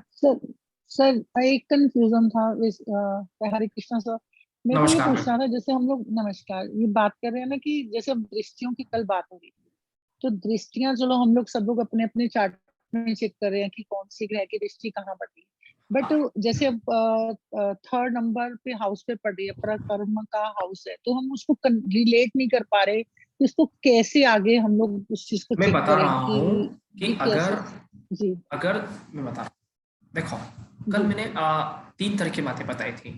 गुरु की दृष्टि 5 9 पे बहुत बढ़िया, हमेशा ज्योतिष हिंट देता है। शुभ ग्रहों की दृष्टि 1 5 9 पे बहुत बढ़िया होती है। अब शुभ ग्रह में चंद्रमा, शुक्र, बुध, इनों की सप्तम दृष्टि भी काउंट करके चलो। शुभ ग्रह की दृष्टि 1 5 9 पे बहुत बढ़िया। सेकंड बताया था पापी ग्रहों की दृष्टियां 3 6 10 11 पे बहुत बढ़िया। अरे भाई मंगल की दृष्टि आ रही 3 पे, शनि की आ रही हो, सूर्य की आ रही हो, पापी ग्रहों की दृष्टियां 3 6 10 11 पे बहुत बढ़िया। आ रहा है समझ में? ओके ठीक है। और जो पापी ग्रह होते हैं, अगर वो जहां से मांगलिक दोष बनता है, जैसे बता रहा हूं मैं 1 2 4 7 8 12, इन भाव पे दृष्टियां देते हैं तो वहां पे पारिवारिक समस्या उत्पन्न करवाता है, फैमिली में समस्या उत्पन्न करवाता है, किसी न किसी रूप में, फैमिली में लड़ाई झगड़े के रूप में हो, ठीक है ना, किसी भी रूप में हो। ये सारी चीजें मैं विवाह में क्लियर करवाता, लेकिन आप सभी पहले से ही बहुत आगे के प्रश्न पूछ रहे हो। ये सारी चीजें विवाह में हमारी क्लियर हुई थी, कल मैंने बताया भी था शायद क्लास में खत्म करते करते कि ये सारी चीजें हम विवाह में पढ़ेंगे मांगलिक पूरी तरह से, ठीक है। अभी समझने के लिए इतना सा है कि धर्म त्रिकोण 1, 5, 9 में शुभ ग्रहों की दृष्टियां बढ़िया, और शुभ ग्रहों की दृष्टियां कहीं भी हो अच्छा ही रिजल्ट देती है, लेकिन पापी ग्रहों की दृष्टियां अच्छा रिजल्ट नहीं देती, लेकिन 3, 6, 10, 11 पे अच्छा रिजल्ट देती है। 3, 6, 10, 11 वाले भाव पे अच्छा रिजल्ट देती है। सभी अपनी कुंडली में लगा के रखें। अगर किसी की कुंडली में मंगल, शनि और सूर्य जितना 3, 6, 10, 11 भाव को देख रहा है उतना बेहतरीन है, वो व्यक्ति हार नहीं मानेगा, ठीक है। 3, 6, 10, 11 पे पापी ग्रहों की दृष्टियां सर्वोत्तम, या पापी ग्रह बैठ जाए तो भी सर्वोत्तम, ठीक है। Yes sir. ओके, हाँ बताएं। सर मैं पूछ सकती हूँ? मेरा जो मंगल है सर, एक्सक्यूज सर, मंगल अपनी चौथी निगाह से 5th हाउस पे देख रहा है, तो 5th हाउस में मेरा गुरु बैठा, मतलब मंगल अपनी चौथी निगाह से गुरु को देख रहा है, और शनि अपनी तीसरी निगाह से गुरु को देख रहा है, और गुरु मेरा 5th हाउस में बैठा है सर। हाँ, तो चीजें देर से समझ में आती है, हर चीजें देर से समझ में आती है, क्योंकि शनि ने गुरु को देखा। अब गुरु कितने बताएगा, चीजें देर से समझ में आएंगी, वो लास्ट में जाके समझ में आएगी, क्योंकि शनि की दृष्टि बुरी, शनि ने गुरु को देखा, चीजें देर से समझ में आएगी। मंगल देख रहा है, चीजें समझ में तो आ रही है लेकिन अंदर नहीं उतर रही, ठीक है ना, क्योंकि शनि देख रहा ना, वहां से सिक्योरिटी पैदा नहीं कर रहा, मतलब एकदम क्लियर, क्रिस्टल क्लियर हो जाए ऐसा समझ में नहीं आता, आ रहा है लेकिन क्रिस्टल क्लियर हो जाए ऐसा समझ में नहीं आता। शनि का दृष्टि का प्रभाव है कि गुरु को, एक तो गुरु को देख लिया, दूसरा पंचम को देख लिया, एक तो धर्म के कारक ग्रह को देख लिया, गुरु धर्म का कारक ग्रह है, दूसरा पंचम को देख लिया, तो धर्म की बातें हुई या आध्यात्म की बातें हुई या ज्योतिष की बातें हुई, समझने में समय लगेगा, लेकिन आएगा, एक दिन आएगा, समझने में समय लगेगा। सर मेरे साथ भी सेम आ रहा है, मेरा 5th हाउस में शनि है, 11th हाउस में जुपिटर है, तो वही दृष्टि बन रही है 7th वाली, तो वहां पे क्या तो वहां पे एक फायदा आपका ये है कि गुरु भी शनि को देख रहा है। हाँ जी, दोनों आपको एक दूसरे को देख रहे हैं। वहां पे शनि भी गुरु को देख रहा है, शनि बोलता है, गुरु भी शनि को देख रहा है, फिर गुरु वो पीछे से लाइट लगाता है, दिखा क्या, पीछे से टार्च लगा देना, कभी अंधेरा होता है, कमरे में लाइट, तो लाइट बंद हो गया, फिर मोबाइल की बैटरी लगाई कि दिखा क्या, वो चीज वहां पड़ी है, तो वो पीछे से गुरु ने टार्च लगाया, तो क्या चीजें समझ में आ जाती है। गुरु अपने पास एक टार्च है, अभी मैं आपके पास क्या हूँ, अगर आप मुझे गुरु मारो तो मैं आपके, ठीक है, तो कोई मेरे बिल्कुल आगे आगे आ रहा है, सामने सामने आ रहा है, अब टार्च में हाथ आ गया, और वो कितना में टार्च लंबा समझ नहीं आएगा। गुरु से थोड़ा सा डिस्टेंस बनाओ 180 डिग्री का, फिर चीजें देखो, समझ में अच्छे से आती है, ठीक है। इसलिए पहले के ऋषि मुनि बोलते थे कि गुरु से आप एकदम फ्रेंडली व्यवहार भी मत रखो, एक डिस्टेंस मेंटेन करो, तभी जाके आप वो सीख पाओगे। अगर गुरु से फैमिली व्यवहार हो गया, फिर आपने आज यहाँ पे हाथ लगा लिया, अरे सर बताओ क्या हो रहा है, फिर कभी ज्योतिष नहीं सीख पाएंगे। हम अपनी घर पे लाइट कहाँ लगाते हैं, सेंटर में ऊपर या दीवार पे साइड में लगाते हैं, वो होता है गुरु। इसको क्या बोलते हैं, गुरु। प्रकाश आया, उस कमरे में प्रकाश दिया। अगर आप गुरु को नीचे बैठा दोगे या गुरु को पूछते रहोगे, उसके ऊपर प्रकाश के बिल्कुल पास जाओगे, थोड़ा सा डिस्टेंस मेंटेन करो, फिर देखो। ये चीजें हमें, जितना हम गहराई से जाएंगे ज्योतिष उतना मजेदार होगा, ठीक है। और सर अगर किसी हाउस में कोई ग्रह नहीं बैठा है और मंगल, शनि, गुरु तीनों की निगाह जैसे 9th हाउस पे है और 9th हाउस में कोई नहीं है, बढ़िया, कोई ग्रह नहीं, कोई बात नहीं, समस्या समाधान सॉल्यूशन सब साथ में है। मंगल भी देख रहा है, शनि भी देख रहा है और गुरु भी देख रहा है, तो गुरु ने देख लिया ना, तो मंगल शनि ने चाहे समस्या पैदा करी हो, गुरु समाधान करके आ जाएगा। गुरु सॉल्यूशन है, गुरु क्या सॉल्यूशन है, ठीक है ना, सॉल्यूशन कर देगा वो। गुरु जिस भी भाव को देखे उस भाव से जुड़ा हुआ सॉल्यूशन आपका हो जाएगा, ठीक है ना। हो गया काम। सर मैं पूछ सकती हूँ? क्वेश्चन ये था कि ये चलो ग्रह तो ऑलवेज हमारे चार्ट में हमारे बर्थ से ही कनेक्टेड है, जो भी प्लेसमेंट उनको मिली है, बट ये रिजल्ट हमें कब दिखाते हैं? अब जैसे गुरु की दृष्टि पड़ रही है, बट ये तो शुरू से ही पड़ रही है, बट अभी ये चीजें क्यों क्लियर हो रही है, पहले क्यों नहीं हो पा रही थी, मतलब वो इफेक्ट वो चीजें अपनी महादशा और अंतरदशा। इसमें 3 तरह की चीजें होती है। एक होता है योग, ये दशा, ठीक है ना। किसी की व्यक्ति की कुंडली में मान लो कि संकल्प सर की कुंडली में 10 करोड़ रुपए कमाने के योग हैं। अब संकल्प सर कब कमाएंगे, ठीक है, 10 करोड़ कमाने के योग हैं, उसको बोल दिया कि सर की कुंडली में जो 10 करोड़ रुपए दिख रहा है, ठीक है। अब संकल्प सर बोले कि मेरे बैंक में कब आएंगे, तो एक देखा आपने योग, बैंक में कब आएंगे, जब दशा आएगी, जब उस प्लेनेट की दशा आएगी तब संकल्प से बोलेंगे राहुल सर आ रहे हैं पैसे, क्या करें, क्या किया जाए, ठीक है। तो मैं बोलूँ सर क्लास ज्वाइन कर लो, तो फिर आएगी दशा, तो फिर व्यक्ति को चीजें आती हैं। 3 तरह की चीजें, योग, दशा और गोचर। किसी की कुंडली में अभी तुलसीदास जी थे, पहले डाकू थे, पहले लोगों को मारते थे, फिर उनकी कुंडली में योग तो था कि राम से मिलने का योग है, लेकिन पहले तो मांसाहारी थे, डाकू थे, अनशन काम करते थे। फिर एक दिन योग आया, ठीक है, योग आया, उस दिन तुलसीदास जी, अभी हम जो रामायण पढ़ते हैं तुलसीदास जी, ठीक है ना। वाल्मीकि जी को लोग भूल गए, ठीक है ना। वाल्मीकि रामायण को लोग कोई पढ़ता ही नहीं है। कौन सी रामायण पढ़ते हैं, तुलसीकृत रामायण। वाल्मीकि जी की रामायण संस्कृत में लिखी हुई है, उसको मैं कहता हूँ भारत के 1% लोग भी नहीं पढ़ते हैं। सुंदरकांड तो अपन किस में पढ़ते हैं, अपनी अवधी लैंग्वेज में, ठीक है ना। तुलसी रामायण वो अवध के थे। तो इस तरह से जब योग आता है तब व्यक्ति के भाग्य मिलते हैं। अभी जिसका ज्योतिष का पढ़ने का योग आया, ठीक है, उन लोगों ने ज्योतिष का कोर्स ज्वाइन किया, और जिनका बहुत अच्छा गोचर चल रहा है और बहुत अच्छा योग चल रहा है, उन लोगों को रामायण ज्योतिष समझ में आ गया। इसमें मैं सिर्फ एक मोहरा हूं कि आपको मिला हो, आपका योग आया ना, आप अपने मेरे रामायण ज्योतिष की तरफ, मेरी क्लास की तरफ आकर्षित हुए, आपको सीखने को मिला।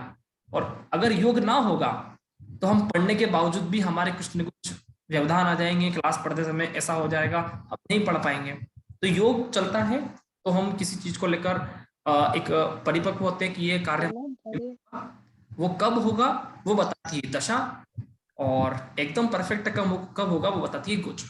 तो 3 तरह के हमारे जीवन में वही, जैसे अभी मेरी वही जुपिटर की दशा ही स्टार्ट हुई है और 11th हाउस में जुपिटर है और उसकी दृष्टि 3rd पे पड़ रही है, वो कनेक्टिविटी नहीं बनी। 5th पे तो समझ आ गया, कंसल्टेंसी और वो सब चीजें समझ में आ रही है। अभी मैं देखो 3rd हाउस समझ, अभी जब मैं 1 भाव से लेके 12 भाव तक आपको इसका विस्तार से वर्णन करवाऊंगा ना, उस दिन मेरे को लगता है कि आपके सारे शंका के समाधान हो जाएंगे। अभी जी चिंता ही मत करो कोई भी कि फर्स्ट भाव से देखते क्या। मैं अगर पढ़ाने आया हूँ तो मुझे मेरे स्टूडेंट से ज्यादा टेंशन है, क्योंकि मैं पता कैसे पढ़ाता हूँ, मैं ऐसे पढ़ाता हूँ कि मेरे को कुछ नहीं आता, ठीक है। अब मेरे को पता कुछ नहीं आता तो मेरे को ये भी पता नहीं कि पहले भाव में क्या देखते हैं, तो ये टेंशन मेरे को होती है कि मेरे स्टूडेंट कैसे पता चलेगा। मैं हमेशा बिल्कुल अपने आप को ब्लिंक करके पढ़ाता हूँ कि मेरे को कुछ नहीं आता, अब मेरे को एक एक चीज स्टूडेंट को सिखाना है। 1 भाव से लेकर 12 भाव तक में क्या क्या होता है, कौन से ग्रह का कार्य होता है, किस तरह से वर्कआउट होता है, हर एक चीजें सिखाऊंगा। और हर एक चीजें इतनी गहराई से सिखाऊंगा ना कि सर मजा आया, वो भी रामायण के साथ। Sir thank you so much sir. कर्क लग्न में सर एक क्वेश्चन पूछना चाहती हूँ। कर्क लग्न में अष्टम में कुंभ राशि में शनि है और सेकंड में सिंह राशि में मंगल है, तो परस्पर दोनों की दृष्टि हुई ना, तो इसका क्या रिजल्ट आएगा? इसका हम बाद में बात करेंगे मैम, है ना, परस्पर दृष्टि का रिजल्ट का। Okay sir. म्यूचुअल एस्पेक्ट्स मैंने बताए नहीं अभी तक, इसको मैं जब बताऊंगा तब बात करते हैं, ठीक है। सर एक चीज पूछनी थी मैंने। हाँ जी सर, मैंने पूछना था कि हम फलित करेंगे, लगन से भी करेंगे, लगन से होगा एक तो फलित, और एक जो ट्रांजिट होगा उसका भी फलित होगा, प्रश्न फलित की चिंता आप छोड़ो, आपको मैं सारी चीजें सिखाऊंगा सर, लगन का, ट्रांजिट का। स्टूडेंट्स इतने चिंता क्यों कर रहे हो, फलित कैसे करेंगे, इसकी टेक्निक अगर आपको इतना ही आता है तो फिर आप पहले से कर रहे होते हैं। ये सारी चीजें मेरे ऊपर छोड़ो, आपको मैं सिखाऊंगा ना कैसे प्रिडिक्शन करते हैं, कैसे गोचर देखते हैं, कैसे दशा देखते हैं। ये सारी चीजें आने वाले प्रोसेसिंग में है। अभी अपना क्लास 2-2.5 महीने और चलेगा, आराम से 2.5-3 महीने चलने वाला है। सारी चीजें मैं क्लियर करवाऊंगा, ठीक है। ये सारे आगे के विषय है सर। ठीक सर, ठीक। और ये अभी आपने बोला ना, अभी जब शायद योग बनता है तो वही आता है। मैंने आपकी वर्कशॉप 3-4 बार लगाई, मेरे पल्ले नहीं पड़ी, पर इस बार मेरा पूरा आपके साथ चल रहा है मेरा सिस्टम। कोई बात नहीं, पूरा अच्छा होता है, तभी होता है सर। होता है। कोई भी चीजें अपन एक बार पढ़ते हैं समझ। अभी गीता को भी एक बार पढ़ो, भागवत गीता में कृष्ण भगवान ने बहुत सार बताया, सब लोग कहते हैं सार बताया, है ना, जीवन देने का रहस्य बताया, एक बार पढ़ोगे नहीं आएगा दिमाग में, बता रहा हूँ। 3-4 बार पढ़ोगे ना गीता को, तब जाके कुछ पल्ले पड़ेगा कि गीता में कुछ पल्ले बैठा। सही है कि नहीं है? रामायण भी अपन ने एक बार स्टोरी नहीं सुनी, हमारे माता पिता ने बचपन से हमको कई बार स्टोरी सुनाई, तब जाके रामायण की स्टोरी हमारे दिमाग में बैठी। ठीक है, तो चीजें ऐसी होती हैं, 2-3-4 बार चीजों को पढ़ते हैं तब जाके हमारी चीजें दिमाग में आती है। इसलिए तो मैं हमेशा कहता हूँ कि 3 बार पढ़ो, 1 बार लिखो। उसका रहस्य ये है कि कोई व्यक्ति फर्स्ट टाइम पे अगर स्टडी कर रहा होगा ना, उसको समझ में आएगा। जी मैम, प्रीति मैम कुछ बोल रहे हैं आप? हाँ सर, नमस्कार। अभी मेरा प्रश्न ये था सर कि अगर 6th भाव में गुरु और शनि की युति हो और दोनों ही वक्री हो, हाँ। तो उसमें क्या फल मिल सकता है? एक तो वक्री ग्रह का फल आपको मेरे को बताना पड़ेगा कि वक्री ग्रह के बारे में मैंने क्या समझाया था। वक्री ग्रह ज्यादा पावरफुल होके फल देते हैं। करते क्या है? वक्री ग्रह के बारे में मैंने 2 चीजें बताई थी। एक तो ये ज्यादा पावरफुल होते हैं, दूसरा टुकड़ों में कार्य करते हैं। टुकड़ों में बताया था ना? हाँ। अभी बोल रहे हो शनि और गुरु दोनों ही वक्री और युति में टुकड़ों में, हाँ कोई बात नहीं, टुकड़ों में कार्य करेंगे। अब शनि का कारक है और गुरु ज्ञान का कारक है। अभी कुछ भी चीज सीखने जाते हो तो वो पहली बार में टुकड़े में पूरा होती है, दूसरी बार फिर आपको लगाना पड़ता है क्लास। ठीक है, कुछ भी कार्य करने जाते हो तो एक बार टुकड़ा होता है, फिर वापस उस कार्य को दोबारा करने जाना पड़ता है। तो ये व्यक्ति के साथ होता है, ठीक है ना? उसको कार्य टुकड़े में करने पड़ते हैं। ठीक है, आपका कर्म कुछ भी होगा, मान लो आप हाउस वाइफ हो, आपको रोटी बनाना है, कुछ भी करना है, तो आपको वो कार्य कभी कभी 2 बार करना पड़ता होगा। कोई ऐसा काम फंस जाता होगा, मोस्टली फंस जाते होंगे कि यार ये कार्य रिपीट करना पड़ रहा है वापस से। ठीक है, तो टुकड़ों में डबल ऐसा। ओके, अगर वो मकर राशि में है छोड़ो तो राशि, उससे कोई फर्क पड़ेगा? राशि छोड़ो, टुकड़ों में और डबल छोड़ो राशि को। अच्छा, टुकड़े में कार्य करना, टुकड़े में कार्य करता है, वक्री आ गया ना, बस टुकड़े कार्य करेगा और स्पीड से कार्य करेगा। ठीक है ना, इस तरह से। Thank you sir. जी मैम। ओके, किसी का और कोई प्रश्न है?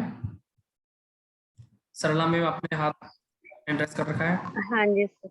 बोलिए मैम। हाँ जी सर। सर मेरा एक नॉर्मल सा क्वेश्चन है कि जैसे बच्चे का नाम कोई भी हुआ, जैसे पैदा होते ही उसके बोल दिया कि भाई मेष राशि पे रखे, जैसे पंडित जी बोल देते हैं। वैसे मैं माफी चाहूंगी, मैं इस तरह का क्वेश्चन पूछ रही हूँ, बट जैसे पेरेंट्स मैं एक टीचर हूँ, अनविद्या के कारण मिलता जुलता नाम रख देते हैं, जैसे चेतन की बजाय चिराग रख दिया। बढ़िया। तो अब वो राशि मेष से मीन हो गई। अच्छी बात है। तो ऐसे में फिर मेष राशि देखी जाए बच्चे के जन्म उसके उससे उसका भाव वगैरह सब, या मीन राशि के हिसाब से देखा जाए? देखो, मोस्टली हमारे कुंडली में हमारे जो कुंडली की राशि होती है वही इफेक्टिव राशि होती है। ठीक है, क्योंकि बच्चे का नाम कुछ भी चल रहा हो, क्योंकि राशि वही इफेक्टिव होती है जो हमारी कुंडली की है। ठीक है, क्योंकि उसी राशि से हमारा गोचर देखा जाएगा, उसी राशि से हमारा हर चीजें बदलेगी। कुंडली तो नहीं बदल रही ना, आपने नाम कुछ भी रख लिया, कुंडली तो नहीं बदल रहा है ना, उसी राशि से सारी चीजें जाती है। ठीक है, तो हमारी मुख्य राशि हमारी जन्म कुंडली वाली ही होती है, चाहे आप नाम कुछ भी रखो। ठीक है, ठीक है सर, थैंक यू सर। और सर एक क्वेश्चन वो है, जैसे किसी को अपने जन्म डेट नहीं पता है, तो फिर क्या उसका कैसे क्या देखें? उसके लिए अपने सामुद्रिक शास्त्र में हस्तरेखा है, ठीक है ना, फेस रीडिंग वाले लोग हैं, तो उन लोगों का भी काम चले, इसलिए भगवान ने व्यवस्था करी कि डेट ऑफ बर्थ ना हो तो हस्तरेखा वाले के पास जाओ, अपने है ना फेस रीडिंग वाले के पास जाओ, रेकी हीलिंग वाले के पास जाओ, वो लोग उनका समाधान करेंगे। ठीक है ना, अपना तो काम डिटेल जन्म तारीख समय। क्वेश्चन ये है कि बच्चे की उससे क्या माँ बाप का जाना जा सकता है? मेरे को तो अभी तक ये पल्ले पड़ता नहीं है कि बच्चे के इसमें से मैं कैसे बताऊं, क्योंकि मेरे को मेरा ही समझ में आ जाए, जातक का ही देख लें। हाँ जी, कहाँ अपन खानदान के। मेरे को तो लोग बोलते हैं पूर्व जन्म, अरे मैंने बोल दिया कि पूर्व जन्म में ये था, मैं अगले जन्म में ये, सबूत कहाँ है मेरे को ये तो बताओ। मैंने कह दिया कि मैं अगले जन्म में भगवान राम बन के पैदा होऊंगा, सबूत तो कोई है ही नहीं यार, मनोरंजन करते रहो। मैं एक बात और कहना चाहूंगी कि मैं आपके नालायक स्टूडेंट में से हूँ, पर मुझे आपका पढ़ाना बहुत अच्छा लगता है। मेरे लिए विषय बिल्कुल थोड़ा अलग लीग से हटके है, पर मैं एंजॉय कर रही हूँ। ज्यादा समय मैं नहीं दे पा रही हूँ प्रैक्टिस के लिए, बट आप बहुत अच्छे हैं सर, बहुत अच्छे से पढ़ा रहे हैं। बहुत बहुत धन्यवाद सर। एंजॉय और से मैं इसी पढ़ते तरह रहो, से आराम के परेशान साथ करती पढ़ते रहो, रहूंगी। ऐसे ही नहीं पढ़ते रहो। मैं तो कहता बहुत हूँ ही चीज डाउट डाउट थोड़ा सा बहुत ना सारे सर, पूछो। एक क्या होता है, हाँ ये बोलो। ये कुंडली बनाते हैं जब मुझे ये जो आपका ये आ गया 1 2 3 4 5 कहाँ लिखना है, हाँ पर मुझे ये नहीं पता कि कई बार जो ये दूसरी जगह 1 लिखा मैम अनम्यूट करिए। मुझे, मैं बिना देखे कुंडली बना लेती हूँ अब कि 1 2 3 4 5 ये 12 तक मैं सही लिख लेती हूँ। अच्छा पर फिर कई जगह देखती हूँ किसी कुंडली में कि वो 1 कहीं और से शुरू हो रहा है, तो उसके लिए क्या? अब ये कैसे बताएं, मतलब वो उस लग्न का कुंडली नहीं है। आप जो फोकस करते हो वो काल पुरुष पे फोकस करते हो, ठीक है ना। ये जो आपकी मेथड है ना, पता है चलन आया वैदिक पाराशरी को लोग नहीं समझ पाए, तो इसके पीछे उसके बाद एक चलन आया, उसका नाम था भृगु नंदी नाड़ी। फिर वहां पे क्या होता है, वहां पे लगन होता ही नहीं है, वहां पे हर चीजें काल पुरुष से देखी जाती है, काम खत्म। ठीक है, तो जो आप देखते हो 1 2 3 4 नंबर आप अपने बना लेते हो, मतलब आप सारी चीजों को काल पुरुष के अनुसार फोकस कर रहे हो। ठीक है, नहीं जैसे आपने लगन कुंडली बताई थी ना कि 1 2 3 4 जो लिखा हुआ है वो 12 तक वो सीक्वेंस में मेरे को याद है। हाँ वो मैं बिना देखे बना लेती हूँ वो कुंडली, बट हाँ कई कुंडली में देखते हैं ना कि वो एक जो है उससे शुरू ना होके अलग दूसरे अलग खाने से अलग अलग लगन होते हैं ना मैम, अलग अलग लगन होते हैं ना। अच्छा हाँ, अब ऐसा तो नहीं है कि आप 12 बजे पैदा हुए तो पूरी दुनिया 12 बजे पैदा होगी, ठीक है ना। तो कोई 2 बजे हाँ जी 4 बजे पैदा होगा, तो जो कोई मेष में पैदा होगा, 6 कोई बजे मिथुन में पैदा पैदा हुआ होगा। है, हाँ जी सर, तो हाँ, वो 6 बजे वाले खाने में उसका 1 डलेगा 1 डलेगा यार। अरे ऐसा नहीं यार, ठीक है ऐसा मत सर। सोचो, ऐसा नहीं होता है। अपने ये 6 अलग बसते हैं और वो ज्योतिष में वो ग्रह नक्षत्र डिग्री अलग चलता है। ठीक है, मैं तो आपको एक उदाहरण बता रहा हूँ, ठीक है, ऐसा होता है। ठीक है, ठीक है सर, यही मेरे को था कि ये जैसे कुंडली बनाते हैं तो आपका समय पता चल गया कि मॉर्निंग वाले कौन से खाने हैं, इवनिंग वाले, तो जो मॉर्निंग में पैदा हुआ है 6 से 8 तो वो पहला सूर्य वाला हो जाएगा, और जो शाम को हुआ है वो नीचे 7 वाला उसका 1 बन जाएगा फिर। बिल्कुल। हाँ जी, यही पूछना चाह रही थी सर, उसका 7 वाले से 1 चालू हो जाएगा फिर। हाँ ठीक है सर, थैंक यू। जो जिस टाइम पैदा हुआ है उसका 1 चालू हो जाएगा उसका। 1 नहीं कहते मैम, इसको 1 नहीं कहते हैं, उसको पूर्व दिशा बोलते हैं। और पूर्व दिशा में हमेशा एक राशि नहीं होती, हर महीने में राशियां बदलती है। ठीक है, हर महीने में मौसम बदलता है। ठीक है, अभी गर्मी चल रहा है, आप हमेशा ये मत सोचो कि सुबह 6 बजे उठते से ही गर्मी लगेगी, ऐसा भी बदलेगा कि 6 बजे उठते से ठंड भी लगेगी। ठीक है, तो चीजों को थोड़ा रिलेट करने की कोशिश करो, अपने मन से कुछ भी याद मत करो, पूर्व दिशा होती है। ठीक है, और ये कुंडली में जो आपको नहीं समझ में आता ना, तो फिर जो आपको कुंडली दिख रहा होता है आप उसको फॉलो करने लग जाए। ठीक है, ठीक, okay ma'am, thank you sir, बहुत बहुत धन्यवाद सर। और मैं माफी चाहूंगी, आपसे इस तरह के क्वेश्चन पूछती थोड़ा अजीब जरूर लगता है, बट मैं ऐसी हूँ स्टूडेंट होता है। आपकी। अच्छा, वो तो अपन इतने दूर है, अगर आसपास होते तो मैं आपको कागज पेन पे एक एक चीजें समझाता भी सही, ठीक है ना, क्योंकि बहुत सिली से छोटे छोटे से क्वेश्चन है, और एक छोटा बच्चा भी इस चीजों को समझेगा। ठीक है, लेकिन इन चीजों को आपको नहीं याद करने की जरूरत है, सीधा लगन पकड़ लो। मैं तो एक बात बोलता हूँ, ये सारी गणित के विषय है, सीधा लगन पकड़ के चलो ना, कोई दिक्कत नहीं। ठीक है, ठीक है सर, थैंक यू सर। मैं आपको एक भेजूंगी पिक, थोड़ा उसमें बताइएगा आप प्लीज। ठीक है सर, ठीक है, thank you sir, bye sir, okay, good night. किसी का कोई प्रश्न है? अगर किसी का प्रश्न हो तो बता सकते हैं। आज काफी अच्छे प्रश्न रखे हैं सभी ने।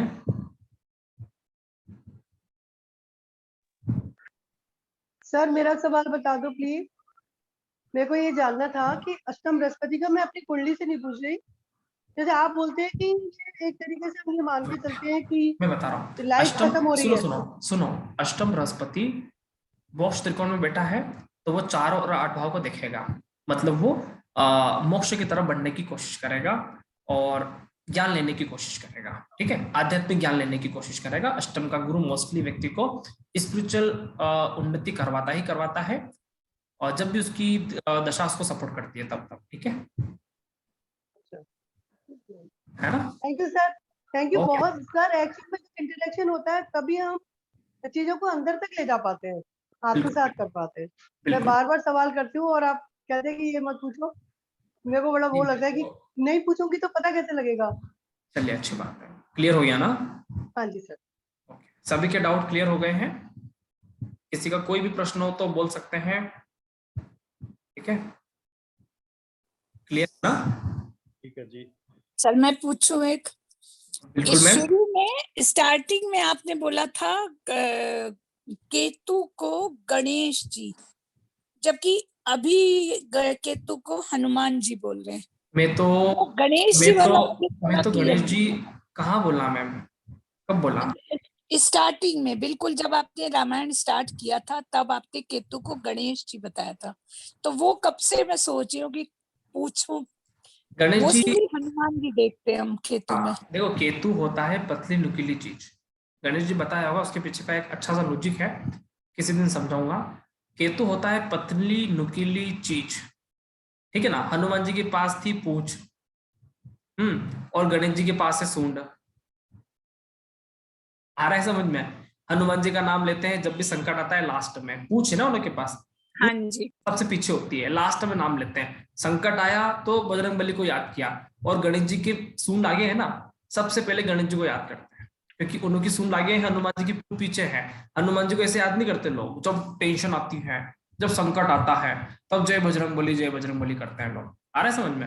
हनुमान रामायण में सभी लोगों ने बाद में याद किया, ये काम तेरे से नहीं हो रहा अंगद, लक्ष्मण तेरे से भी नहीं हो रहा, क्या कहा हनुमान का है, उसको बुलाओ, उसको आखिरी में याद करते हैं, ठीक है? और गणेश जी को सबसे पहले याद करते हैं, उनकी सूंड और पूंछ का रिलेशनशिप ही केतु है। केतु मतलब पतली नुकीली चीज, गणेश जी के पास भी थी, हनुमान जी के पास भी है, ठीक है? हो गया जी? ओके और थैंक यू। प्रश्न है? किसी का कुछ भी प्रश्न हो आप रख सकते हो, कोई चिंता नहीं है, ठीक है? और अगले संडे हम दिल्ली में मिलेंगे। आप जो भी आना चाहें, दिल्ली के आसपास के हो, डेफिनेटली ज्वाइन करो, बार बार ऐसा मौका आपको मिलेगा नहीं, ठीक है? तो जो भी दिल्ली में रहते हैं, आसपास रहते हैं, आ सकते हैं। और हमारी क्लास मंगलवार को होगी, मंगलवार के बाद से मेरी 1 सप्ताह की छुट्टी होगी, ठीक है ना? क्योंकि मैं दिल्ली प्रवास पे रहूंगा तो मुझे थोड़ा सा उसकी प्लानिंग करना पड़ेगा। तो गुरुवार से हमारी छुट्टी होगी, गुरुवार से अगले गुरुवार तक, तो हमारी 1 सेशन या 2 सेशन और हो सकते हैं खुद से, ठीक है? दिल्ली आना चाहे आ सकते हैं, दिल्ली के आसपास वाले लोग। सर मैं कोशिश करूंगी, बट श्रीमान की जो है ऑडिट चलने का समय है, हाँ। बैंक में है, तो संभावना कम है। अगर इनका ऑडिट समय से पहले हो गया तो मैं जरूर आऊंगी सर। कोई बात नहीं मैम। अच्छा सर एक क्वेश्चन और है सर। हाँ जी, ये सर एक सेकंड में केतु सूर्य और बुध इकट्ठे हैं, तो सर इसका कुछ भाव बताएंगे सर? देखो सरला मैम, आज क्या करना है आपको, आज आपको रिकॉर्डिंग दोबारा सुनना है। मैं इसका उत्तर 2 मिनट बता सकता हूँ, लेकिन इसका उत्तर इस रिकॉर्डिंग में मौजूद है, और जो हैप्पी मैडम थे उन्होंने रिपीटेशन भी करवाया था, हिंट देता हूँ, तो वो सुन लेना। हाँ जी हाँ जी, यस ओके, उत्तर मिल जाएगा। हाँ जी ठीक है sir, thank you sir. Sir एक क्वेश्चन है। हाँ बोलिए सर। जैसे मेरा टाइम, मेरे फादर कहते हैं कि अंदाजन 7:15 के आसपास होगा, मतलब 7 के आसपास होगा सूर्योदय के टाइम तक, तो इसको एक्यूरेट कर सकते हैं सर हम? एक्यूरेट पापा ने कहा एक्यूरेट ही मानो, पापा की बात पर शंका मत करो। नहीं सर, वो तो मतलब ये है कि उनके पास एक्यूरेट, जैसे अब मेरे बच्चे हैं, मेरे को पता है मैं एक बात बताता हूँ, अपन लोग ज्यादा एक्यूरेट है ना, इसलिए अपन लोग ज्यादा असफल हैं।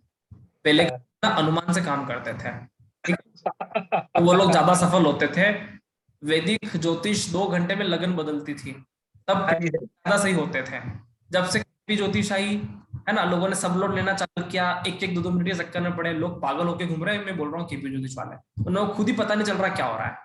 अरे भाई ऋषि पाराशर जी ने 2 मिनट का लंबा समय कह दिया, उस टाइम तो इतना बड़े साधन थे नहीं, तो ऋषि 2 घंटे का भी एक अनुमानित टाइम चल के रखते थे।